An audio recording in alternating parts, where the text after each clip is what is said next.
Chapter 21. Thus, He Yang, Song Desheng and the other two became his guarantor. Since then, Gao Xiong had been looking forward to the arrival of the sixth young master every day, not for anything else but to prove himself. Today, she finally saw the sixth young master. She also obtained the Type 92 pistol that she wanted to touch but couldn't. How could she not cry and not run away? He patted Gao Xiong's shoulder and said, "Good job. In the future, the Navy will be handed over to you." This wasn't to comfort him, but because Gao Xiong had a kind of charisma that could attract others. Just from this point, Yu Guang still lacked experience, so at present, appointing him as the head of the Navy was a natural thing to do. The compliment made Gao Xiong burst into tears, but no one around him laughed at him, because they had also walked out like this. After comforting Gao Xiong, he went to see the new members of Cold Front. As usual, everyone was given a Type 95 pistol, which was a happy scene. At the same time, he learned from Gao Xiong that in the past 6 months, ever since they had gotten their new weapons, they had continuously defeated several nearby pirates and recruited some talents. Their numbers had increased from less than 30 people in the beginning to more than 300 people now.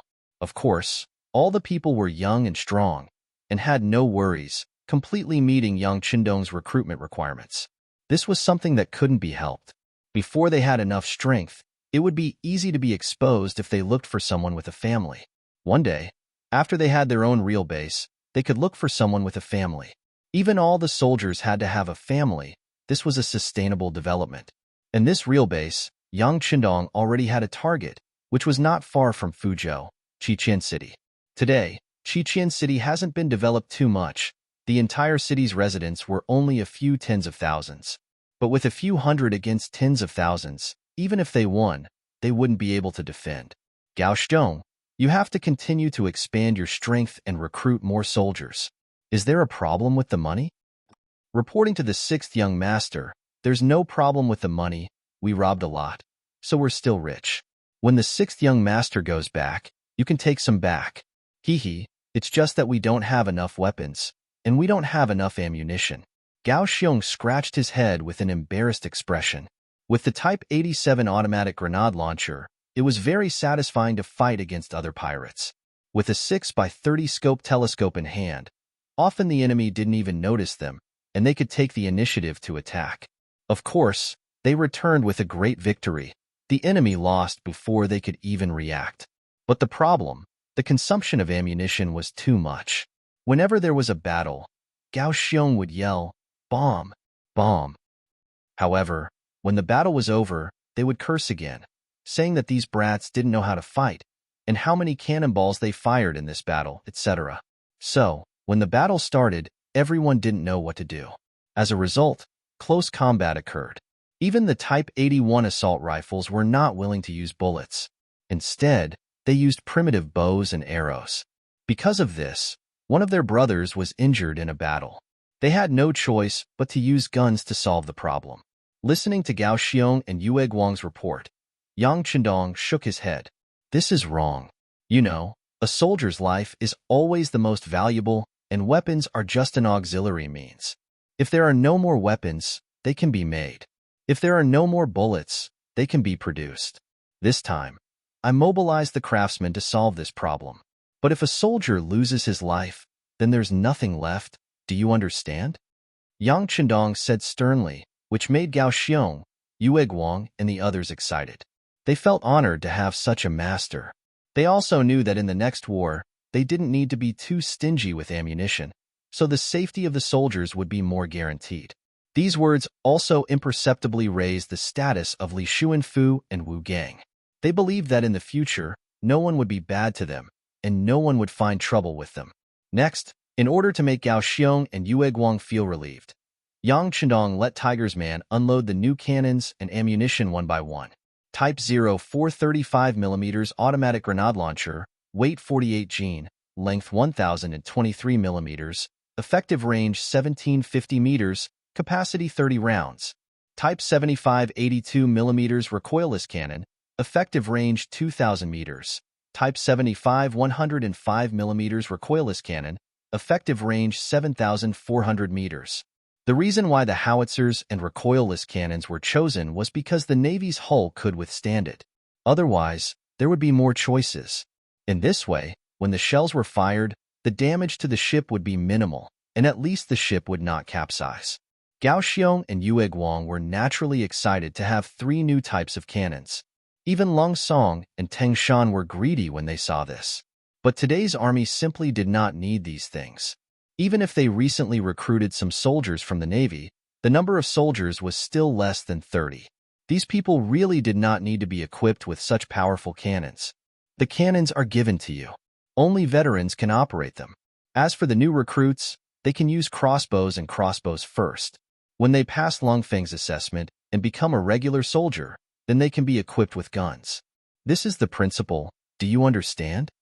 Yang Chendong looked at the excited faces of the people and began to pour cold water on them. He absolutely could not let the new recruits touch guns. If there was any internal strife, it would be an irreparable loss. Yes, sir, everyone replied. For the 6th young master, they all respected him very much. His words were like an imperial edict. Also, the cannons and guns are given to you, but the amount of ammunition is limited. I can't stay here for a long time. What if you use too much? Then you have to find a way to be self-sufficient. Those blacksmiths will be your suppliers.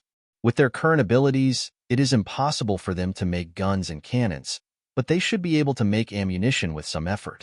In short, think of a way to get whatever they need. Other than not being able to use guns on land, you can do whatever you want on the sea. The Ming dynasty was still restricted from the sea. Naturally, they did not have to worry about doing anything that would provoke them. Therefore, it was fine even if they made a big move on the sea. Understood. Hearing that they could let the blacksmiths make ammunition, if they succeeded, the power of these weapons would be even greater. For a moment, everyone promised that the blacksmiths' needs were everyone's needs. They would not hold them back. Seeing that everyone had expressed their stance, Yang Chendong was finally relieved. I am not worried about you guys doing things. Also, clean up this area as soon as possible. At the same time, send people to investigate the situation in Crimson City. We need to get a detailed map of the city's defenses. We also need to sneak in. Once the time is right, we will take over that place. This is good, this is good. Hearing that they were going to open up a new territory, Gao Xiong was so happy that he almost jumped up. The place they were currently at was called the Black Pier. The reason why it was called that was enough to show that it could not be exposed. If they had their own island, they would be able to do whatever they wanted. They would no longer have to be on tenterhooks like they were now, afraid that one day they would be discovered and swallowed up. Seeing that everyone was so focused on the matter of taking over Crimson City, Yang Chendong knew that the morale of the troops could be used. Once the time was right, these people would be vicious wolves and would display endless strength. All right, didn't you say that you got a few new ships? Let's go take a look. At the Bay of the Black Pier, there were 8 ships of various sizes. Among them, 2 of the larger ships were level 4 ships, and 6 were level 5 warships. From the initial 2 ships to the current 8 ships, it was proof of the efforts of Gao Xiong and Yu Guang. Regarding this, Yang Chendong praised them, but also made a request, saying that it was not enough. From the number of people to the number of warships, it was not enough. In response, Gao Xiong and Xiao Shan immediately expressed that with the addition of the new cannons, they would immediately go out to sea and become stronger. The previous Type 87 grenade launcher could shoot up to 1750 meters and was called a mini infantry cannon. It was powerful, but it was still a bit small. But now, with the recoilless cannon that could shoot up to 7,400 meters, they were naturally 100 times more confident. This meant that they could attack the enemy ships from a long distance. Before the people arrived, they were already scared. Then, when the Type 95 and Type 81 guns were used in close range, they would naturally be successful. Yang Chendong saw that everyone was full of confidence, and also felt that it was a bit funny. Using the weapons of the future to fight the cold weapons of the present, occasionally encountering cannons. At most the cannons were the kind that loaded from the muzzle and did not have any rifling inside the barrel. It was really not a challenge. The inspection at the Black Docks allowed Yang Chendong to have a better understanding of his own strength. The number of official members who passed the cold front examination had reached close to 70, and there were still some who were passing the examination or preparing for the examination. Counting from this, it was only a matter of time before he passed the 100 mark. Perhaps not long after, the number of people would reach a few hundred, or even more. At that time, he would have a certain level of self-protection. With the advanced weapons given to them, even if someone wanted to harm him, they would only be courting death. Of course, before all of this became a reality, he still had to keep a low profile and even curry favor with some people. Thinking about it, the gift that he sent to head eunuch Wang Zhan should have arrived at the capital, Beijing. The capital, also known as Shuntian Prefecture. At this moment, in a courtyard not far from the palace, the old butler Yang Hai saw the tense Wang Zhan. Wang Zhan was the eunuch in charge of the ceremony directorate under Ming Ingzong Zhu Qizhen. He was once the director of the Eastern Palace, serving the crown prince, who later became Emperor Ingzong. Even the emperor, Ming Ingzong, affectionately called him Mr. It could be said that he had a stable position and held great power. Chapter 22. One day, Wang Zhan saw that the founding emperor, Zhu Yuanzhang, had set up a plaque that read officials are not allowed to interfere in government affairs. He was in a bad mood and ordered for it to be removed. The next day, everyone went to court and found that the founding emperor's letter was gone. However, they all remained silent. From this, one could see how powerful he was. Wang Zhan, date of birth unknown, was from Shaanxi's Yuzhou, present-day Hebei. He had once served the crown prince, Zhu Qizhen, in his studies. This person valued power and was especially concerned about how others viewed him. Thus, any official who was promoted had to give him a gift. Any official who returned to the capital also had to give him a gift. Otherwise, trouble would come knocking. Speaking of which, this was related to his background. During the final years of Yongle, the imperial court issued a decree. The general idea was that any official in the education bureau of each province or city who did not perform well could be transferred to the capital to become an official. There was such a good thing. If one could not make a name for themselves locally, they could actually be transferred to the capital to become an official. Of course not. The reason why no one cared was that the job they would do after being transferred to the capital was rather special. Enter the palace to train female officials. What a joke. Even if this old man did not want to be an official, he could still be a commoner. Why would he want to be a eunuch in the palace? That's right. Who would do such a stupid thing? However, there was someone who did it. He was Wang Zhan. He already had a wife and a child. Although he was not well off, he was not poor either. He could live his life peacefully. However, in his heart, there was an ambition that no one could understand. He was not sent to the palace to be a eunuch when he was young. Instead, he entered the palace after studying. He even entered the palace with a certain amount of debt. Since it was difficult for him to develop locally, he wanted to find another path. Needless to say, with his ability to observe people's expressions and patience, he really did make a name for himself. In the past, Yang Chenong did not know much about this person. However, he had a large warehouse with many historical books. Naturally, he found out about this person. After asking around, he found that it was indeed so. At that moment, Yang Chenong invited the old housekeeper, Yang Hai, to meet Wang Zhan. After all, Yang Hai had followed his master, Yang Rong, in the past and had seen the world. At that time, Wang Zhenyuan did not have the authority he had now. When he saw the three Yangs, he was always polite and courteous. It was appropriate for him to send Yang Hai, an old acquaintance, to present the gift. Yang Chendong's predecessor, Yang Dong, didn't know much about history. He also didn't know much about how things came to be. However, he had a large warehouse with books. There were also many ready-made books, materials, and even finished products for reference. Some things that didn't exist in the Ming dynasty could be dismantled, or reassembled. This was his biggest advantage. Naturally, he could create many new things. In Wang Zhan's home in the capital, Yang Hai saw Wang Zhan with a respectful expression, and Wang Zhan was extremely pleased.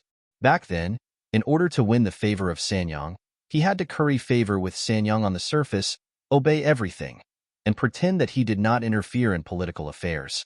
Every time he went to the cabinet to deliver the emperor's decree, he would pretend to be very respectful and careful. He would always stand outside the door and not enter the pavilion, which deeply moved Sanyang. Later, when Wang Zhan came to deliver the decree, Sanyang broke the custom and specially invited Wang Zhan to sit in the room. Now, he needed to look up. Now that the steward of that person had changed from arrogance to deference in front of him, it was far from the arrogance he had when he followed Yang Rong around. He felt a burst of refreshing feeling. Butler Yang, speaking of which, we are old acquaintances. We have known each other for many years. Wang Zhen deliberately brought up the past to see what Yang Hai would say. Before coming, Yang Hai had already adjusted his attitude. In the past, when Master Yang Rong was still alive, he could still look down on others. However, 30 years had passed, and many things had changed. Yes, I have known Eunuch Wang for many years. At that time, I could see that you were extraordinary. Sure enough, it was true. Some were only sighing, and even a little envious. These words made Wang Zhen feel very pleased after hearing them. The proudest thing for a person was to make those who looked down on him start to look up to him. And now, he had done it. How could he not be happy? Haha. After laughing contentedly, Wang Zhen looked at the things wrapped behind Yang Hai and asked casually, "Why did you come to see me?" Without the word eunuch, it gave off a very different feeling. However, Yang Hai acted as if he did not hear it and said respectfully, "It's like this. Our family's 6th young master admires Eunuch Wang's talent and ability very much. This time, when he heard that this little one was coming to the capital, he prepared a gift early and asked me to send it to you as a token of appreciation." Yang family's 6th young master? Is that the person who made the toilet bowl and wrote 2 miscellaneous books? Unexpectedly, Wang Zhan had heard of Yang Chenong.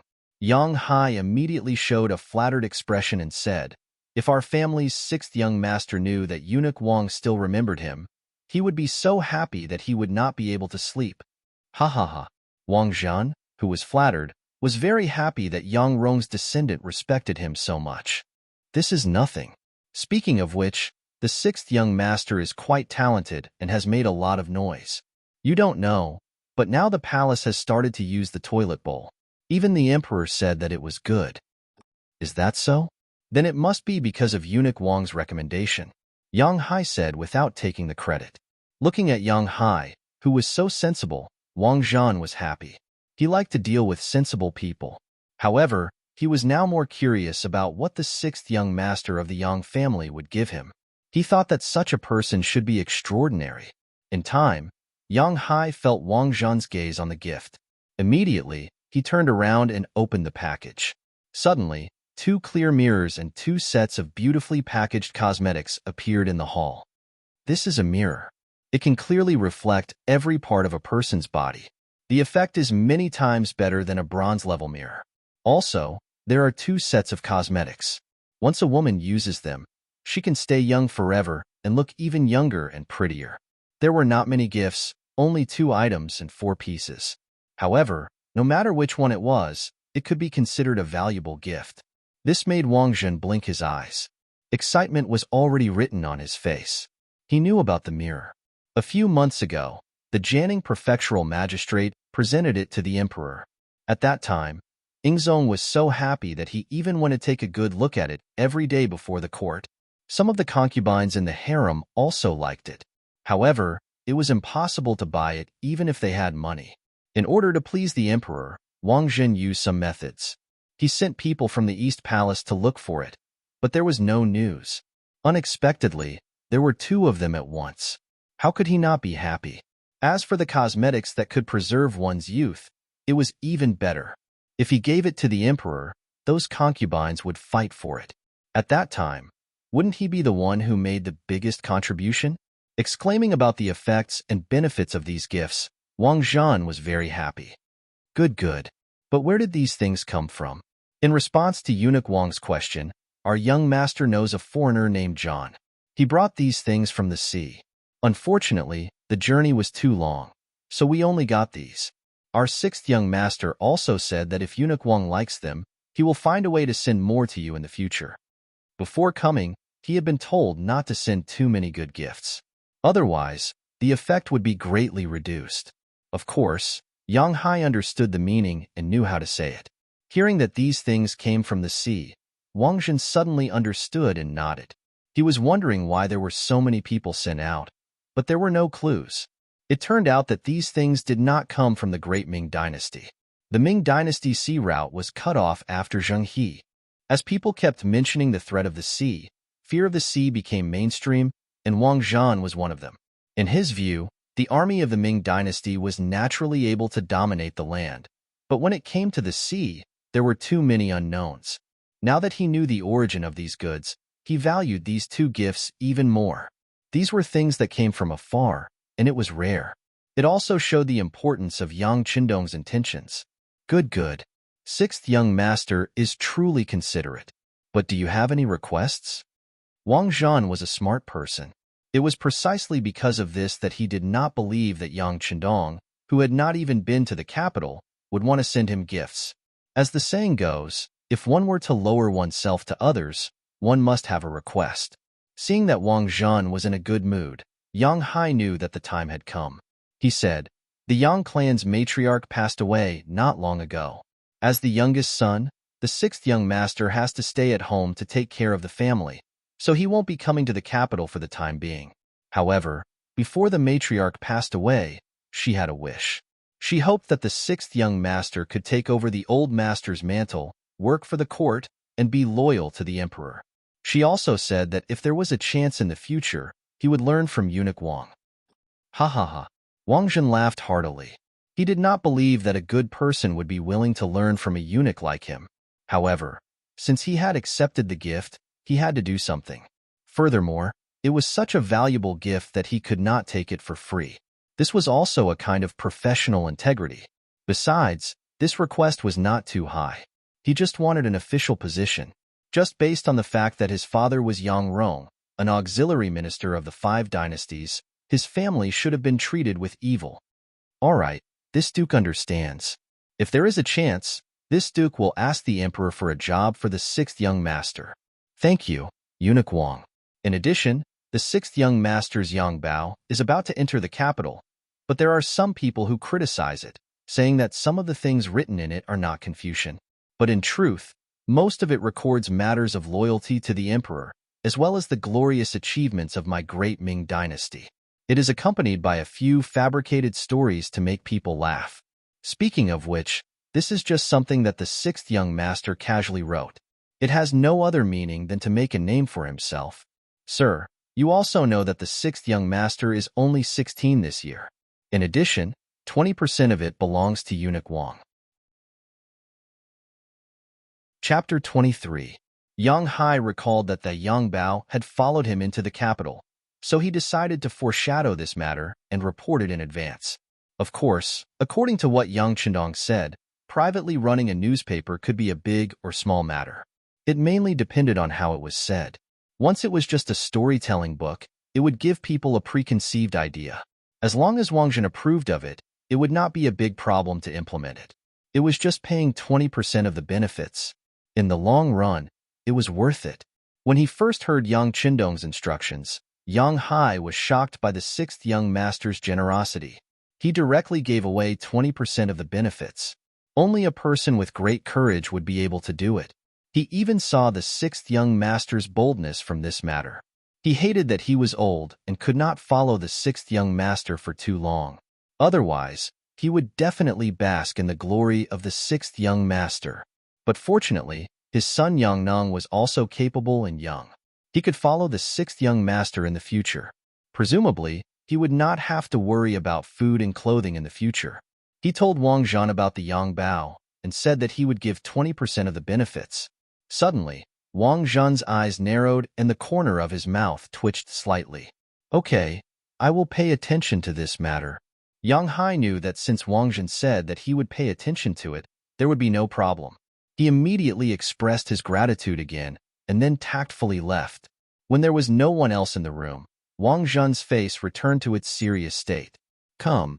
After the voice fell, a person flashed out of the dark room. He was wearing a flying fish robe and holding a spring-embroidered saber. He half knelt and said, "I will listen to your orders. Jiguang, immediately go and investigate the Yang Bao. See what it is, who is against it, and who is supporting it. Investigate clearly and report back to me. Wang Zhen's eyes narrowed into a line. Without investigation, there was no right to speak. He would not let things go just because he accepted some things from Yang Qindong. He believed in the conclusion of his own investigation. Ji Guang was his private party. He was originally the commander of Long Qing's right guard, Qianshi. Later, he was promoted to Governor Qianshi. Because it was convenient to use him, he was transferred to the position of Qianshi in the Brocade Guards, a lower third-rank official. It was worth mentioning that in the first month of that year, the hereditary position of eunuchs was officially implemented. Ing Zong gave Wang Zhen's nephew, Wang Lin, the commander of the Imperial Guards, Qian Liang, Gao Rang's nephew, Gao Yu, Chao Jixiang's brother, Chao Zhang, and Kai Zhong's nephew, Kai Go. The emergence of this system raised the status of the eunuchs to almost the same as the important ministers. Without a doubt, Wang Zhen was the boss of these people. Naturally, his subordinates would carry out his orders unconditionally and do their best. Wang Zhen wasn't worried about being deceived by Ji Guang's investigation. This was also because it was his first time dealing with Yang Qindong, so he had to be careful. This subordinate understands, Ji Guang replied, then retreated without any signs of life. Wang Zhen was left alone in the hall. He smiled and said, "The sixth young master, Yang Jidong, Yang Qindong. Interesting. Haha, if you abide by the law, I won't be stingy and give you a good fortune after accepting your gift." With Yang Hai's appearance in the capital, Yang Bao soon appeared here. In order to make it easier for the people in the capital to read, it started from the first issue. The appearance of Legend of the Condor Heroes and Xiao Li's flying dagger naturally attracted the attention of the people in the capital who were lacking in spiritual food. This was because of the geographical location.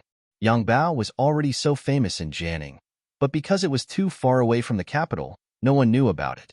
This was unlike the modern age where the internet was so developed that even the smallest matter could be hyped up and made known to everyone. The sudden appearance of Yang Bao attracted the attention of many people, but at the same time, it was not well received by some people. They discussed in private about the nature of this report and what it could be used for. It was just that the emperor hadn't said anything, so they couldn't make up their minds and didn't know what to do. Yang Qindong, who had returned to Jianing Prefecture from the Black Wharf, had been paying attention to the movements in the capital. Yang Bao was nothing more than a test. At this time, there was no intellectual property right, and there was no way to guide public opinion.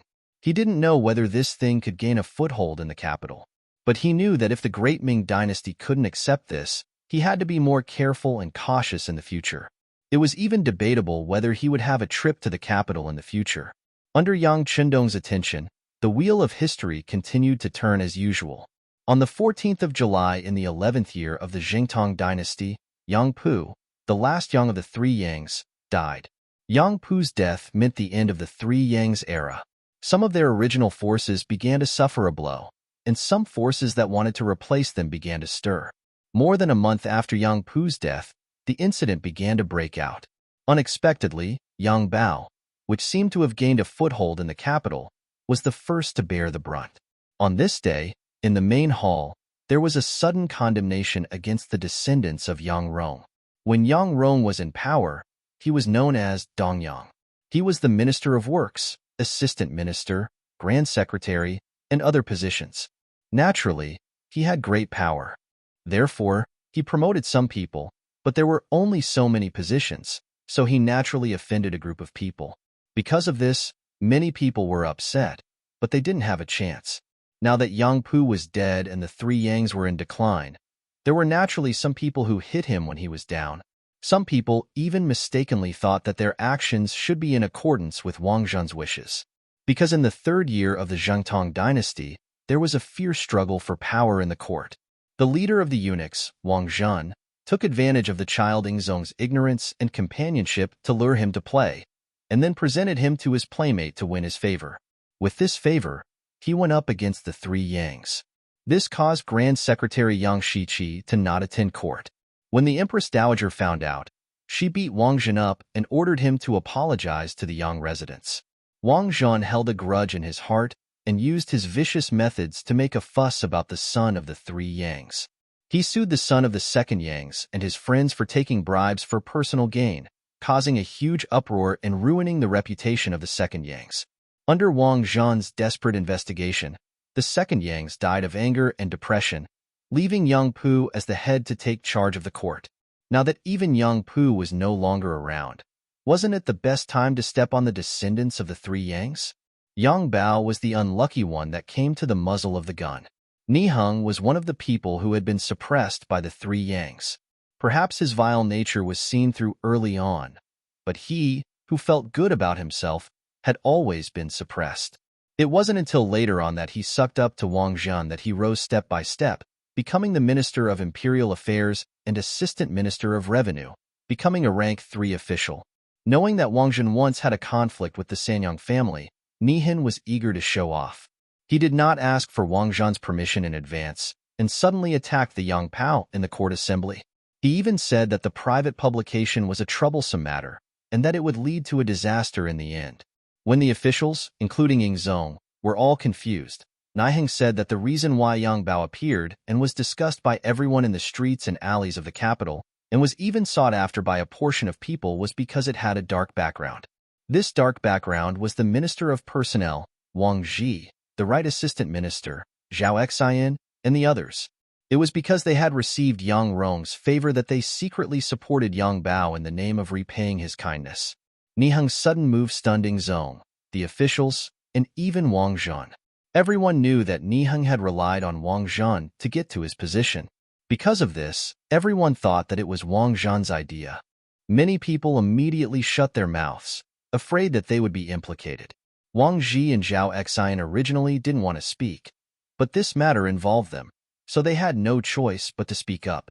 Niheng, you are slandering me. It's only because you did things unfairly that I couldn't help but say a few words to you. You are taking revenge here. Your actions are too vulgar. Besides, when have I ever had any contact with the sixth young master of the Yang family? I don't even know him, so what you are saying is nonsense. Zhao Xian walked out from the group with a face full of indignation. Many people knew that there was a grudge between Niheng and Zhao Xian, the director of the Ministry of Appointments. Niheng framed Zhao Xian because of his grudge. Yang Bao was just an innocent bystander. However, there was one person who saw it very clearly. He was the Ministry of Personnel Minister Wang Zhi. Wang Zhi had replaced Guogu as the Ministry of Personnel Minister in the 8th year of Zhengtong and was in charge of all officials. Since ancient times, the Ministry of Personnel had a saying that officials were one level higher.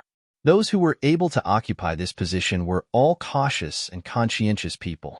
This time, he was suddenly reprimanded by Niheng in front of the court because he had a good relationship with Zhao Xian, the director of the Ministry of Appointments.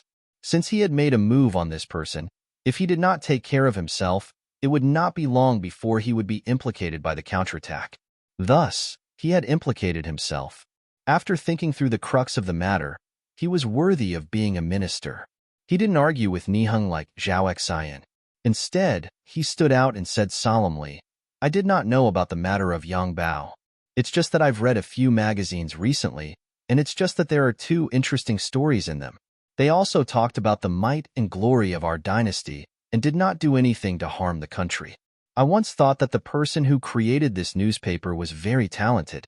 Later, I learned that it was done by the youngest son of Scholar Yang. I was even more impressed that Duke Yang had a successor. Thus, I boldly suggest that the court should promote more talented young people to be used by the country. After speaking, Wang Zhi placed the ceremonial tablet on the ground. Then, he knelt down and buried his head deep in the ground. He saw the crux of the matter with one glance. Didn't you, Niheng, attack me with the dark background of Yang Bao? Then I will solve the problem from the root and clear the name of Yang Bao. Let's see what other tricks you have. Chapter 24. As the Minister of the Ministry of Appointments, Wang Zhi had the right to recommend someone.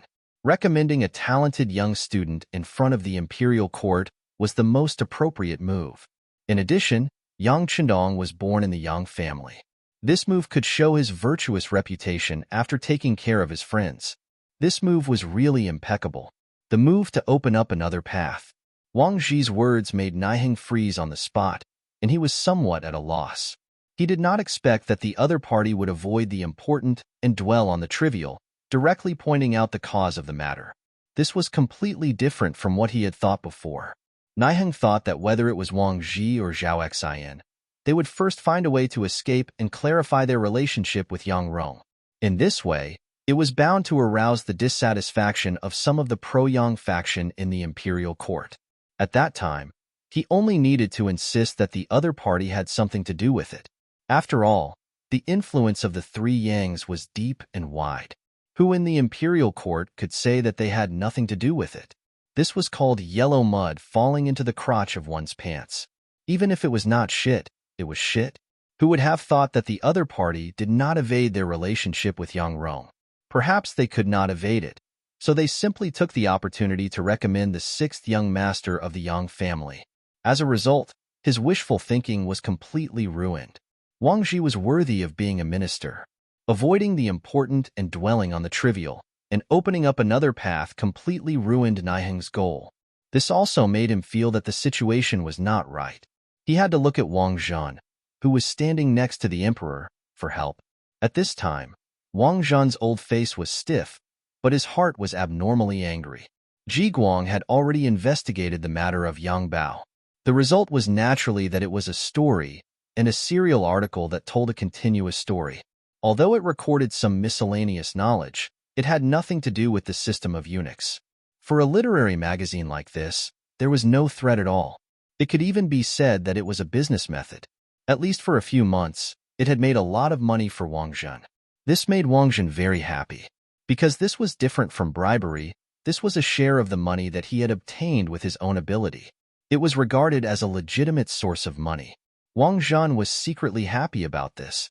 And just a few days ago, he even received 2 copies of Yang Bao from the people and gave them to the emperor. Ying Zong was also attracted by the legend of the Condor heroes. After all, Ying Zong was still a child, only 19 years old, and he also liked stories of gratification and revenge. Because of this matter, Ying Zong even asked his teacher, Wang Zhan, to find the complete draft of the Condor shooting. He wanted to read it to his heart's content. Taking advantage of this opportunity, he deliberately put in a few good words for Yang Qindong, so that he did not accept these gifts in vain. First, letting Zong have such a person in his heart and slowly form a good impression of him. At that time, being promoted to an official would be a matter of course. Seeing that everything was going smoothly, Niheng suddenly jumped out and almost ruined his plan. How could he not be angry? Of course, what made Wang Zhan even angrier was that Niheng did not inform him before doing this. This was completely an act of his own volition. It could also be seen that Niheng did not care about him at all. Since that was the case, why would he care about it? Now that he saw Niheng's pleading eyes, he really wanted to slap him and have the Eastern Palace guards arrest him. His heart was filled with hatred, but Wang Zhan could not do this. Everyone knew that Niheng had sided with him. If something happened to him today, wouldn't people think that he was weak? In this way, it was inevitable that there would be sudden changes, and it would be detrimental to the peace. Just because his heart was filled with hatred, it did not mean that Wang Zhan would not punish Niheng. At the very least, he wanted to teach him a lesson through this matter. Therefore, he turned around and said to Ying Zong with a smile, "Your Majesty, Minister Wang is right. The 6th son of the Yang family, Yang Jidong, for the sake of the reader's pleasure, from now on, he will only be called Yang Qindong, is indeed a talent. If such a person can be used by the court, it will be a great thing. As for Niheng and Zhao Xian, roaring in the court is really disgraceful. They can each be beaten 5 times with a rod and thrown out of the court." Good, teacher is right. This emperor also has the same thoughts. Come, drag Niheng and Zhao Xian away and beat them 5 times with a rod each. Ying Zong sat up straight and spoke with the appearance of a wise emperor. As soon as he finished speaking, the brocade guards came forward and dragged the 2 of them out. From beginning to end, the 2 of them did not speak. Zhao Xian did not dare.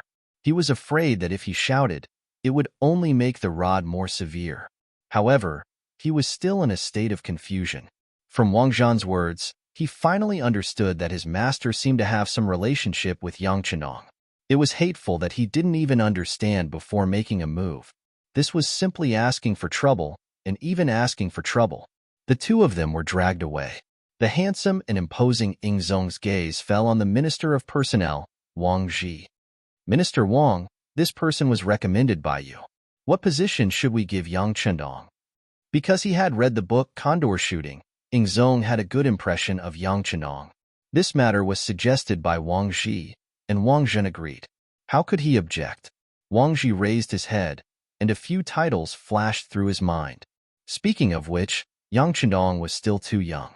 He was only 16 years old, and it was very difficult for him to be given an official position. Today was just a coincidence. However, since the emperor asked, he needed to give an explanation. He said, Your Majesty, this subject believes that Yang Chendong is very intelligent. He became a scholar at the age of 13. He should be able to take up the position of governor of Jianing Prefecture. After he is done with his family, he can be transferred to the capital. The governor of Jianing Prefecture was a 9th-rank official in charge of administrative and civil affairs. However, there was no mention of the previous governor being transferred away. This meant that this position was originally just a position without any real power. It could also be called a scattered official. The biggest difference was that there was an additional official position. Yes, Minister Zhuoqing. Ing Zong nodded his head. Towards a 9th-rank official, he really couldn't bring up the slightest bit of interest. The court was dismissed. At this time, Naiheng and Zhao Xian had been sent out of the palace. The officials also acted as if nothing had happened and returned home. However, what they did not know was that history had changed a little. In history, Naiheng had a grudge with the Ministry of Personnel's Dr. Zhao Xian. He framed Wang Ji and Assistant Minister Chao Yi, and they were both imprisoned. They both suffered a little. Later, Ing Zong treated them leniently, and Wang Ji and Chao Yi were reinstated. They only took Zhao Xian and Naiheng's salary. However, because of the appearance of Yang Bao, Naiheng took action in advance and did not implicate Chao Yi. Fortunately, this change was not very big. At least, the general direction of history did not change. Otherwise, Yang Chendong would have a headache. The officials returned home. The Minister of Rights, Ming, also returned home in his official sedan. As soon as he entered the residence, Ming called the housekeeper and asked, Go find Yin and ask for a copy of Yang Bao. Bring it to my study. Ming had heard about the Yang Bao before, but he did not care about it. In his view, it was far from the orthodox way of Confucius and Mencius, and he disdained to hear about it. However, what happened in the court today made him curious about the Yang Bao. Thinking that his granddaughter had talked about it more than once, he prepared to find a copy to read. The housekeeper quickly went to the young Mrs. courtyard in the backyard. He met the young Mrs. maid, Xiao Qing, and told her that the master wanted to read the Yang Bao. Wait, Xiao Qing was a capable maid. The young girl in yellow was always smiling. Her skin was whiter than snow, and her eyes were like a pool of clear water. She turned and ran to the young Mrs. boudoir. In the room, there was a 14 or 15-year-old girl. Her delicate and elegant face was rosy, and her sandalwood lips were pink. It was inevitable that she would be lost in reverie. At this moment, she was holding a black newspaper and reading it. From time to time, the corners of her mouth would curl up slightly, showing the joy in her heart. Young Mississippi, perhaps because Xiao Qing ran a little faster, she was panting as soon as she entered the boudoir. Her large chest was constantly rising and falling with her rapid breathing. Xiao Qing, what's wrong? What made you so anxious? The young girl seemed to be complaining, but after she finished speaking, she softly leaned forward and said, Could it be that you've taken a fancy to a young and handsome man? After she finished speaking, the young girl couldn't help but giggle. The maid, Xiao Qing, frowned and her face fell. She said with an unyielding expression, Young miss, you're making fun of Xiao Qing again. I've already said that I will follow young miss for the rest of my life. I will not marry. Don't tell me you want to warm the bed of my future husband?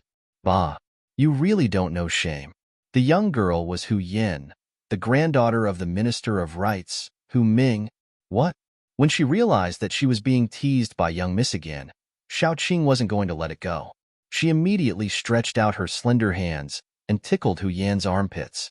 Although this was the social practice of the time, The personal maid who married into the family could actually warm the bed of the new son-in-law on behalf of their young mistress. However, there were some things that couldn't be said. How could a thin-skinned person endure it? Only Hu Yin and Xiao Qing, who had grown up together, could make such a joke. If there was a trace of misunderstanding between the master and the maid, such a joke would only increase the conflict between them. Xiao Qing's hand moved, and for a moment, the two girls were playing together. Waves of giggles could be heard incessantly. When the steward, who was waiting outside, heard this, he helplessly shook his head. He knew that Xiao Qing, this careless maid, must have forgotten her mission. He couldn't help but lightly cough a few times. When she heard the steward's voice, Xiao Qing quickly stopped moving her hands. She seemed to have thought of something and said, "The steward is still waiting outside. Young miss, old master wants to read Yang Bao." What? Hu Yin also blocked the hand that was about to sneak up on Xiao Qing's armpits. She asked in disbelief. Chapter 25. Yang Bao had been in the capital for quite some time. However, Hu Yin, who rarely left the house, didn't know about it at first. At that time, it was very important for women not to leave the house. But one day, when she entered her father's study to help clean, she accidentally saw a copy of Yang Bao on the table. Hu Yan's father was Hu Zhao's eldest son, Hu Changning. At that time, he held the position of protector of the Brocade Guard and was a fourth-rank official.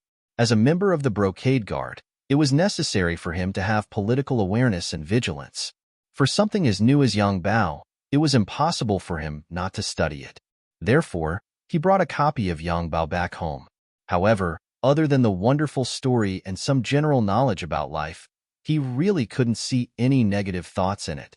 Therefore, he casually put it on the desk. He didn't want to become a treasure in the eyes of women. Speaking of treasure, it naturally referred to the wonderful stories inside. This was also the tragedy of society at that time. Women only paid attention to the 3 obediences and 4 virtues. They could only read women's commandments, internal discipline, Analects of Women, and other boring books. They had long been bored of reading similar books. Suddenly, there was an edition of Shooting Condor and Xiao Li's Flying Dagger. Among them, the silly Guijing and the affectionately Xuanhuan made Hu Yin unable to put them down. She felt as if she had seen another world. It was full of novelty, curiosity, and amazement. Soon, this issue of Yang Bao was finished. She could even recite it backwards. At this moment, Hu Yin only hated that there was only this one issue. Moreover, this was neither the first nor the last issue. This story really had no beginning and no end, and it made people unhappy. This unhappiness quickly turned into anxiety. She anxiously waited for an entire afternoon. When her father finished his work and returned home in the evening, she anxiously begged him, saying that she wanted to read more of Yang Bao. Hu Changning was the eldest son of the Hu clan. He was deeply loved by Hu Xiao and greatly favored by the emperor. Because of this, he entered the important department of the Brocade Guard. Don't be fooled by his stern face when he was working, giving people a feeling that strangers shouldn't get close to him. In fact, he was cold on the outside but warm on the inside. He was especially fond of his little daughter. Faced with Hu Yan's seemingly unreasonable pestering, Hu Zhangning finally gave in and promised to bring more copies of Yang Bao home. With Hu Zhangning's guarantee, Hu Yin was happy.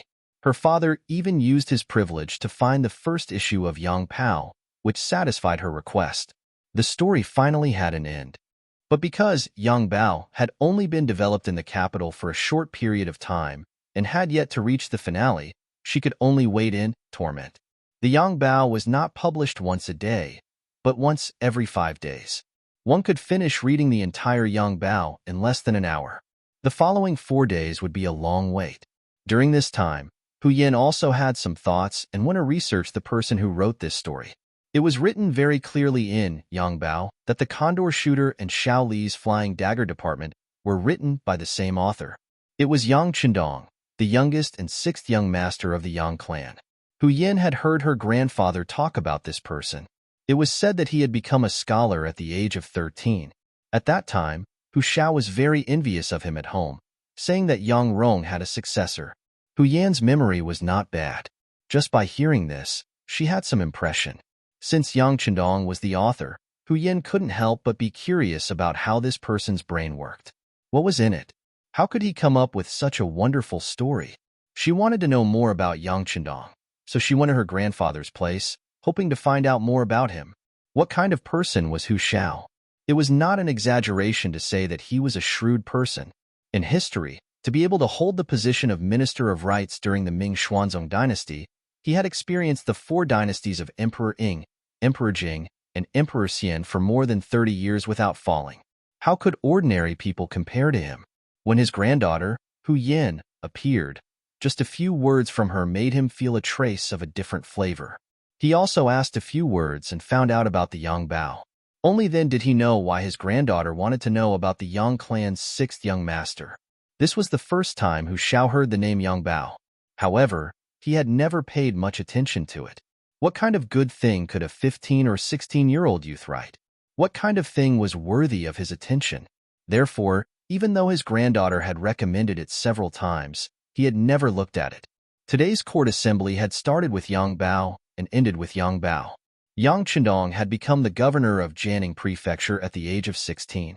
Although it was a very small 9th-rank official, it was undoubtedly an official's position. Moreover, he did not rely on his family to obtain it. This naturally piqued Hu Xiao's interest, and he wanted to see what was written in Yang Bao. In particular, Hu Xiao's sharp senses told him that Wang Zhen seemed to have a good impression of the Yang clan's 6th young master. This was the most inconceivable thing to him. Who in the court did not know about the conflicts between Wang Zhen and Sanyang? In the past, whenever it involved Sanyang, no matter who it was, they would be trampled on by Wang Zhen.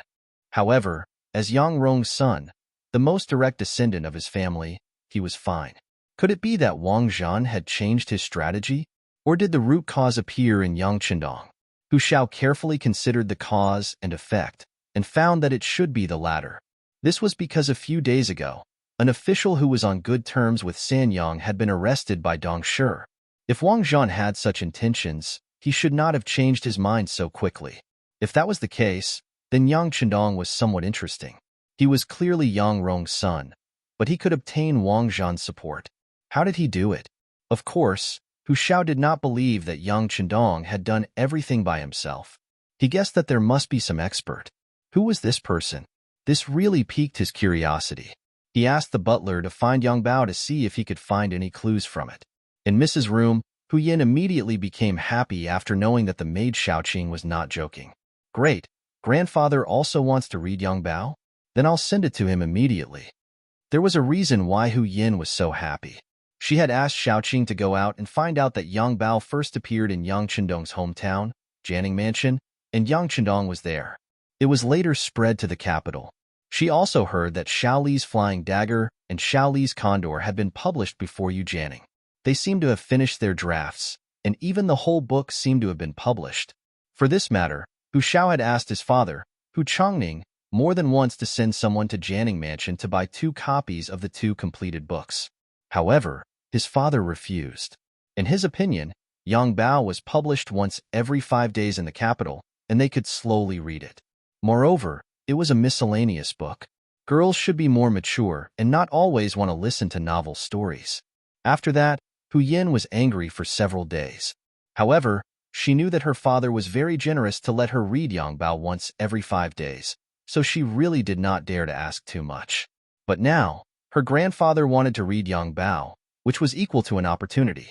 As long as she seized it, she might be able to read the 2 complete books in advance. That was really great. Then, Hu Yin took out several well-preserved copies of Yang Bao, hurried out of the backyard, and went straight to her grandfather's study. After a while, Hu Yan's coquettish voice came out of the study. Grandfather, these 2 stories are very interesting.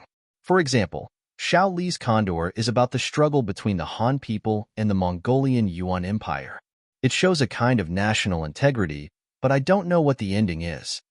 Blinking her beautiful big eyes, Hu Yin had an aggrieved look on her face. Hu Xiao shook his head gently. How could he not see that his granddaughter was playing hard to get? She wanted to take the opportunity to ask him to get the complete books of Xiao Li's Flying Dagger and Xiao Li's Flying Dagger. He had heard that the complete books had appeared in Jianing before. Although there were not many of them, they could not be considered too few. At least for someone like Hu Xiao, who had been in the officialdom for decades. If he wanted to get it, he could find a way. However, Hu Xiao still did not have the intention to agree. He wanted to see how Yang Bao was first. Just like that, with his granddaughter sighing from time to time, Hu Cheng just treated it as a joke. He sat in the armchair and slowly read Yang Bao. However, only he himself knew what he was really thinking. This scene was not just happening in the Hu residence. After today's morning court, Hu knew how many important ministers and officials in the capital began to search for Yang Bao. While they were trying to understand it, no one knew what they were thinking. Others might still be watching and thinking about the deeper meaning of this scene in the morning court. But one person did not have the time to think about this, nor did they know what was happening in the imperial court. He was currently giving Tiger's Mane his last lesson. In short, the intelligence department is the clairvoyant and the clairvoyant. If they can know what is going on ahead of time, they can have more time to deal with the problem. Often, they can turn the tables. After saying this, Yang Chendong patted Tiger's Mane on the shoulder, his eyes filled with hope and expectation. The establishment of the Security Bureau was the matter that Yang Chendong had been paying the most attention to recently, and intelligence was of the utmost importance. Intelligence warfare referred to the confrontation of intelligence systems between the enemy and our side in order to achieve military victory and protect our side's cases and interests. Obtaining an advantage in intelligence was an important guarantee for military victory. Just like the Ming dynasty's Eastern Faction Guards and the Imperial Secret Service, when they were at their most powerful, could the emperor know what his subordinates were doing last night? Were they happy or disappointed? Did they drink when they were happy? Did they sigh when they were disappointed? Chapter 26. Being familiar with all the situations of the staff played a very positive role in better controlling them and understanding them. Yang Chenong wanted to establish the Security Bureau, first of all, for his own safety, and to use this department for his own use. Naturally, the person in charge became the top priority. After thinking about it, Tiger's Mane was chosen. Not for anything else, but because of his loyalty. Yang Chendong had no doubt that if someone wanted to kill him, Tiger's Mane would be like a motionless wall, blocking in front of him. If he couldn't trust the person who accompanied him since childhood, then who in the world could really make him feel at ease and truly believe? Tiger's Mane was chosen, and then he was singled out by Yang Chendong and trained for a long time. At the same time, Yang San was also trained. This person's character was calm and taciturn. In some ways, such a character was suitable for intelligence work, so he was trained as Tiger's Mane's deputy. Because the two of them were ignorant about intelligence, Yang Chendong taught them step by step, and it took them 2 months to finally give them a deeper understanding of intelligence issues and how to operate. At this point, the Security Bureau was established, and Tiger's Mane became the first director, and Yang San was the deputy director. For the time being, there were only 2 of them in the entire Security Bureau. But Yang Chendong believed that it wouldn't take long for this department to grow. In order for this day to come sooner, he took out 10,000 taels of silver at once to show his support for this day. Many things were on the right track, such as Yangbao and the Four Seas restaurant, which could be described as making a lot of money every day. However, even so, compared to the gains of Gao Xiong's navy, it was still a small matter. Robbery is always the fastest way to make money. This is an indisputable fact. With money, naturally, you have to do what you like to do, what you should do. What he liked to do was naturally to breathe freely. He wanted to enjoy everything as much as possible, while also bringing his influence to the world. Leaving his name in the annals of history was the goal of many people. Speaking of which, Yang Chendong did not have any ill feelings towards Great Ming. Compared to other dynasties, it was still much better. Compared to the political marriage between the Han and the Tang, the alliance between the Tang and the Song, they showed their unyielding character. They did not engage in political marriage, did not compensate, did not cede land, and did not pay tribute. The Son of Heaven guards the gates of the country, and the monarch dies for the country. Just how heroic was this? Everyone who heard this couldn't help but tremble in excitement. Yang Chendong naturally admired such a country. Unfortunately, prosperity was followed by decline. Ever since Ingzong's Tumph Castle incident, the Ming dynasty had entered the middle of its decline. Towards the end, he was overthrown by the commoners who did not have enough to eat. In the end, he allowed a few 100,000 people to become the emperor, ruling over the Han people for over 200 years. Later on, when the Eight-Nation Alliance entered Beijing, the Qing government was unable to cede land and pay compensation, causing China to suffer a great loss. These were all historical events. However, since Yang Qindong had accidentally come here, he naturally would not allow such things to happen again. He wanted to change everything as much as possible. He wanted to find a way to make Huaxia stronger and even make it the true center of the world. One day, every Chinese person would be able to walk out with their head held high. Whenever he introduced himself as a Huaxian to others, he would receive heartfelt respect and reverence from others. At that time, he would not let down the heavens, allowing him to live another life.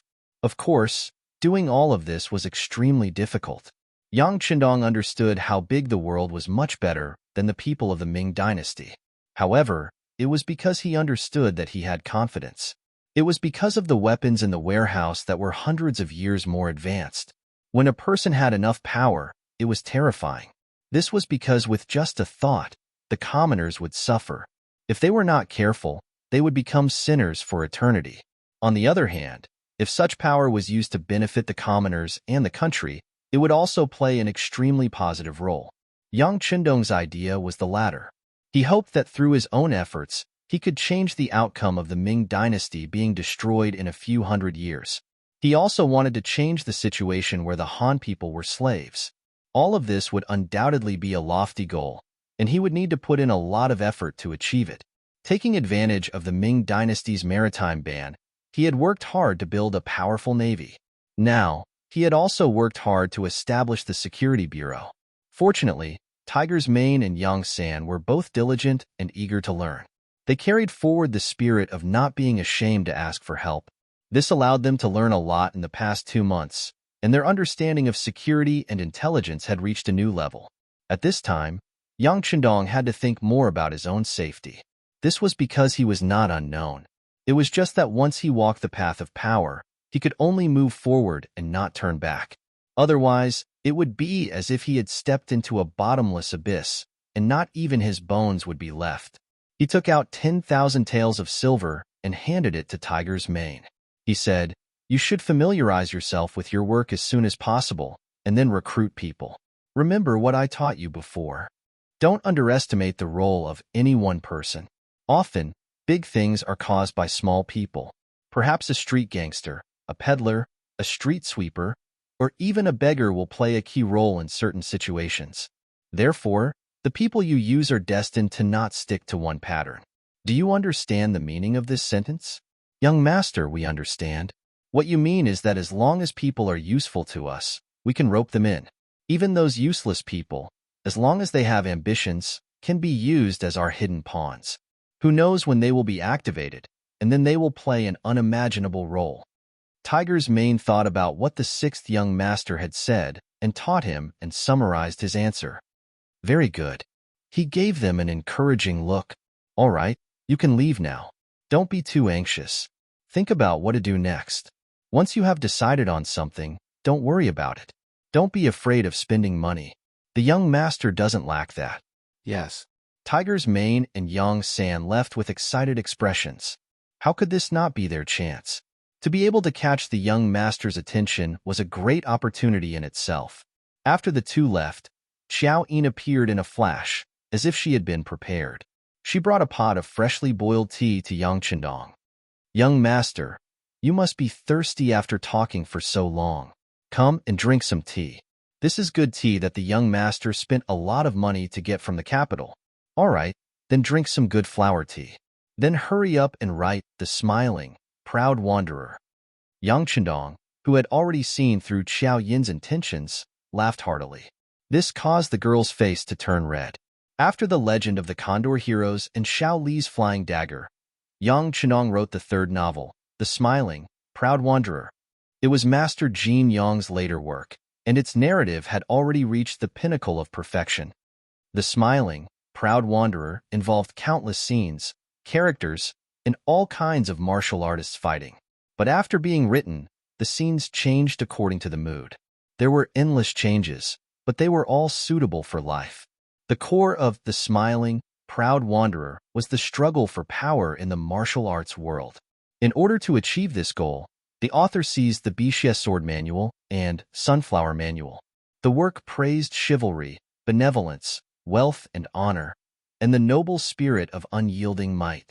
Once this book was published, it suppressed the Condor Heroes and Xiao Li's Flying Dagger, becoming the object and goal of everyone in Jiangning Prefecture. Among them, Yang Fu was laughing so hard that his eyes almost couldn't be seen. The Four Seas restaurant expanded again, swallowing up 2 neighboring restaurants. But it was still difficult to find a restaurant. Although he could only get 30% of the profits, he still earned more in a month than he did in a year. Once, The Smiling, Proud Wanderer was published, Yang Chendong became an influential figure again. Now in Jiangning Prefecture, even the children who had just started to understand things knew of his great name. It could be seen that his influence was widespread. While everyone was talking about the Smiling, Proud Wanderer, the open-minded and unruly Ling Huchong, the beautiful and shrewd Ren Yingying, the treacherous and cunning Yu Buchuan, the rebellious and scheming Ren Wuxing, the pure and lovesick Yi Lin, the modest and strange Chong Su, and so on, the imperial court's appointment arrived. The news of the Yang clan's 6th young master, the founder of Yang Bao, the author of The Condor Heroes, The Smiling, Xiao Li's Flying Dagger, and The Smiling, Proud Wanderer, was appointed as the governor of Jiangning Prefecture by the emperor. His official rank was 9th rank. The 6th young master of the Yang clan, who was only 16 years old, actually had an official position early on. It was said that the emperor had discussed this appointment with the various officials during the morning court session. Even some 3rd or 4th rank officials might not have such an honor. Then, this 9th rank official status is really too high. Even some 3rd or 4th rank officials might not have such an honor. Thinking of Yang Chendong's age, it could be said that his future was limitless. Therefore, once the appointment was announced, the Yang clan's old residence's gate was trampled flat by the nobles of Jiangning Prefecture. Some even found matchmakers, wanting to marry their daughters and relatives' daughters to the 6th young master. It could be seen that there were really a lot of smart people. Everyone wanted to invest in a potential stock, hoping to get more returns in the future. In the front courtyard of the Yang clan's old residence, Yang Hai was so happy that he couldn't close his mouth. As an elder of the Yang clan, he had personally experienced the Yang clan's rise and fall, especially when the mistress, Yang Liushi, passed away. The one she couldn't forget was the young 6th young master. But who would have thought that in just over a year, Yang Chendong would be so promising? He had an official position at the age of 16. Even when his old home was still alive, it couldn't compare. And today's prosperous scene in the Yang clan's courtyard was probably something that only happened when the old master was in his golden age. Chapter 27. For a moment, Yang Hai was grinning from ear to ear. He knew that it was because he had gone to the capital, met Wang Zhen, and gave him a gift. But wasn't that what the young master was thinking? Compared to other young people, the 6th young master's calmness was definitely rare. Compared to Yang Hai, who was standing there laughing foolishly, the maid Xiao Yin's expression became very ugly. Especially when some of the matchmakers who had come to play matchmaker saw Xiao Yin ask the 6th young master if he had any intention of marrying a wife. Her face turned red with anger. If not for her face and not wanting to dampen everyone's spirits on this joyous day, she would have chased them away. At the moment, the Yang family's old residence was very lively, but as the person involved, Yang Chendong, Tiger's Mane, Beta Persei, and the other servants had already gone to the Yamen of Jiangning Prefecture to pay a visit to the prefect, Li Daotong. Li Daotong was a jinshi at the end of the Yongle period of Chengzu. After a lot of hard work, he was appointed as the prefect of Jiangning Prefecture, a 4th-rank official. It was equivalent to the secretary of the municipal committee and the mayor of a modern city. When Li Daotong received the news that Yang Chendong had suddenly sent an invitation to visit, he immediately put down the brush he was writing on and said to the housekeeper, "Please." In the entire Jiangning Prefecture, the number of people who could receive Li Daotong's please could be counted on 2 hands. But when it came to people younger than 30 years old, there was no doubt that only Yang Chendong had such qualifications. In the guest room, Li Daotong was sitting precariously. Not long after, Yang Chendong, dressed in a green robe, walked in. When he entered the hall and saw Li Daotong, he quickly bowed and said, "Subordinate Yang Chendong greets Lord Li. Haha, Prefect Yang, please rise." Li Daotong narrowed his eyes and stood up, reaching out his hand to support Yang Chendong. Yang Chendong smiled and used this force to straighten his body. No matter what, now that he was in Janning Mansion, there were too many things he needed the other party to take care of. He had to give the other party enough face. Li Daotong was confident in his status. Being able to help a 9th rank official up was already giving him enough face. Speaking of which, it was nothing more than a case of a man flattering a man. Magistrate Li also knew that Yang Chendong had an official position at such a young age, so his future would be bright. Now he was being courteous to him, but it was just to get some good karma in the future. Yang Chendong, who was given a seat, declined with a smile. Then, he sat down on a chair and began to talk about his own affairs.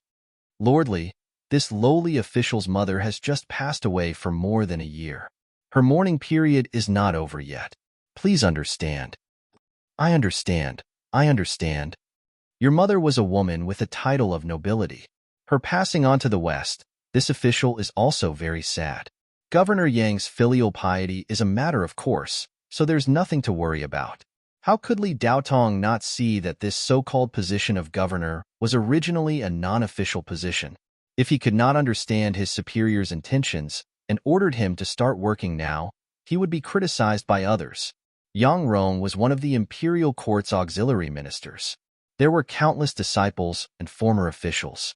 As one of the nobility, Li Daotong should take care of his family. Yang Chendong did this for this reason. He did not want to get involved in some tedious matters. He had been watching the development of the Ming dynasty coldly. At present, he did not want to get involved. So how could he have the intention to serve? Therefore, this trip was to express his modesty and respect. The first thing he did after becoming an official was to pay a visit to his superior. If others knew about this, they would only say that he was sensible and knew the rules. Secondly, he would give up all his functions and go home to be an independent person. It was the most important thing to prepare for his big event. It would not be a waste of time.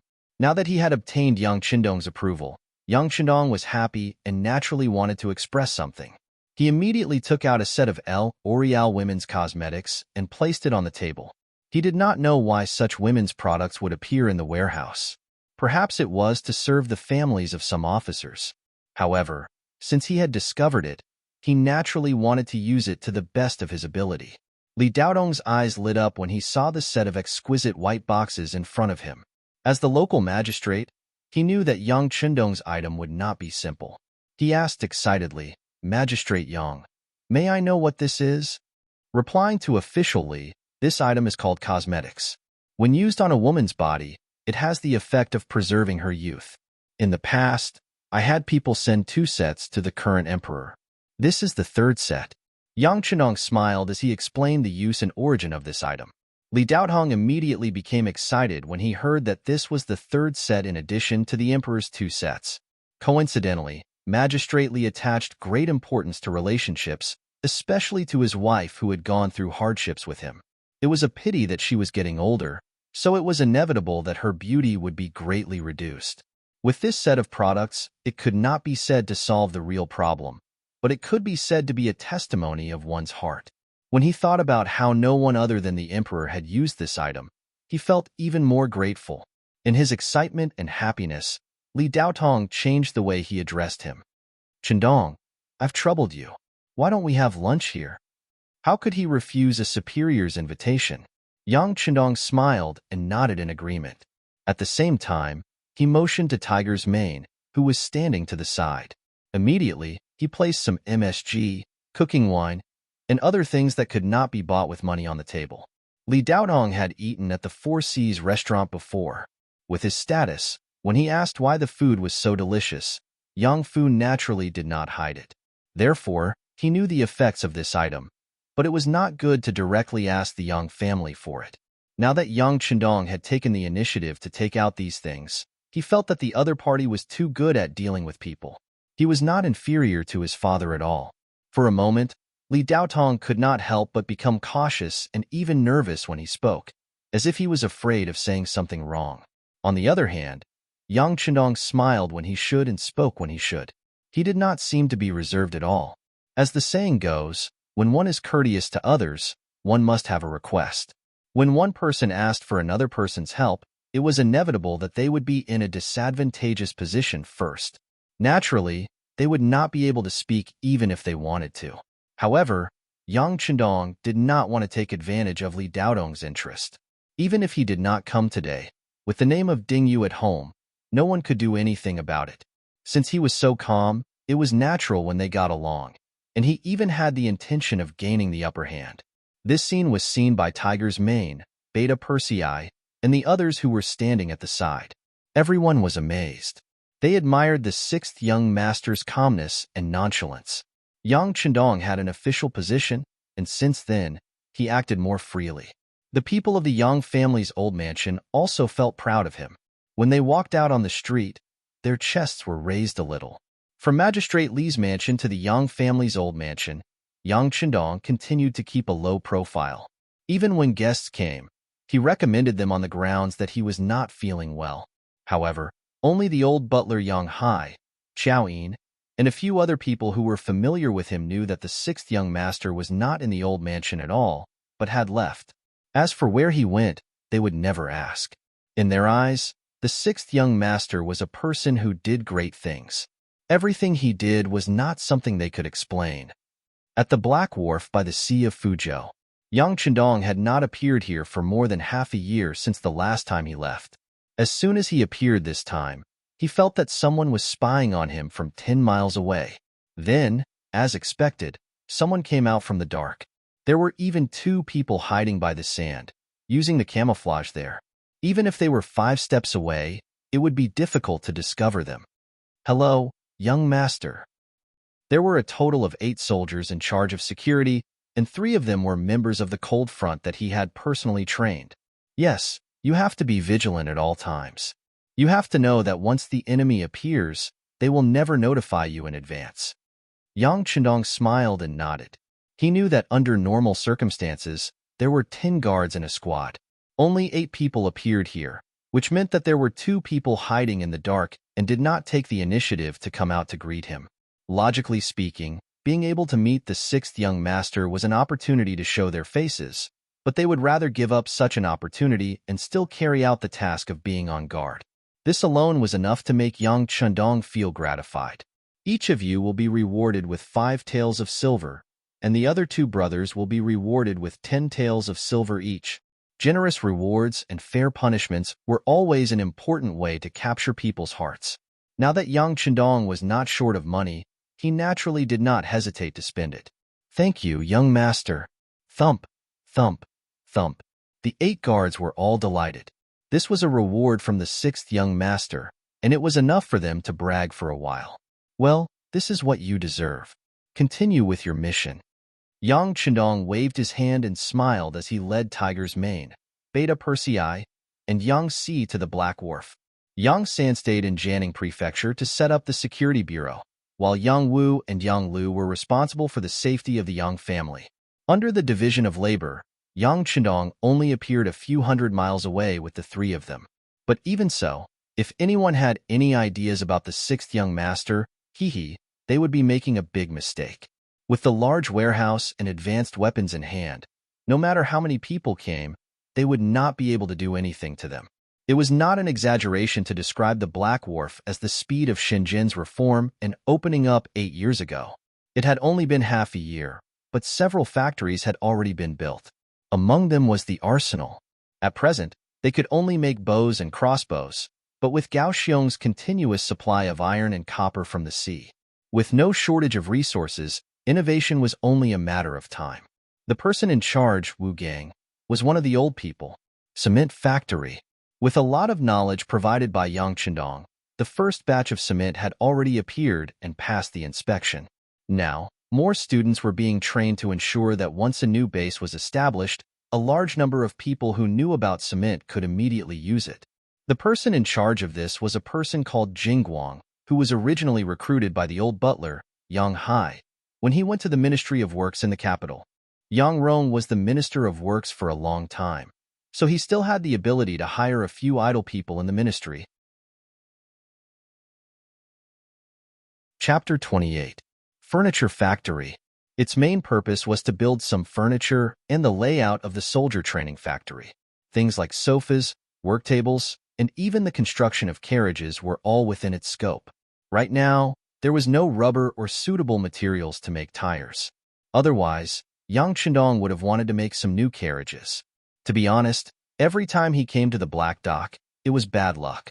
The bumpiness was really unbearable. For this reason, Yang Chendong even had the idea of taking out a military vehicle from the warehouse. However, he felt that it was still too shocking and had to suppress this idea. However, he had already decided that this time, when he came to the Black Dock, he would arrange for Gao Xiong to send people to the west to search for rubber trees, especially in the American region. Then, he would bring back the whole tree.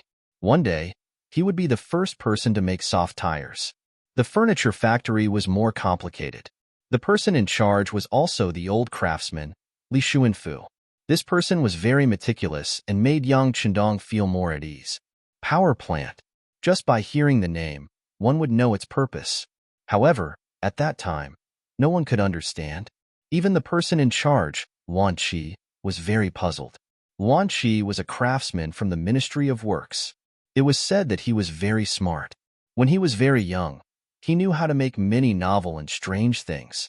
However, because he was born as a craftsman, his life was naturally not rich. He found a wife, Zhou Hua, who was very good at giving birth.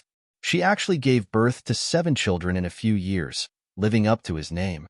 With more mouths to feed, Luan Qi naturally could not take care of everything. It was at this time that Yang Hai went to the Ministry of Works and found out about Luan Qi's situation. He remembered that the 6th young master had once said that as long as someone was capable, he would not lack money and food. As such, he brought him over. In order to have enough to eat, Luan Qi brought his wife and children from the capital to Fujian. However, before they reached Jianing, they were picked up by people from Langfeng. When they arrived, not only did Luan Qi become a research worker, but his wife, Zhou Hua, also showed enough ability. She was very skillful with her hands. The clothes she made were good, fast, and neat. However, this was not the main point. Luan Qi obtained a book on the principles of sewing machine manufacturing written by the 6th young master. It was written on a method to use machine to sew clothes. The main components of the machine base, the needle, the shuttle, and the oil bottle could be made one by one. One could imagine that if it was successful, it would greatly increase the speed of making clothes. It was definitely a great undertaking. When Zhou Hua heard the news, she urged her husband to build such a machine every day. As a skilled embroidery worker, she was too aware of their fate. Many people's eyes were damaged when they were young, so they were useless when they were old.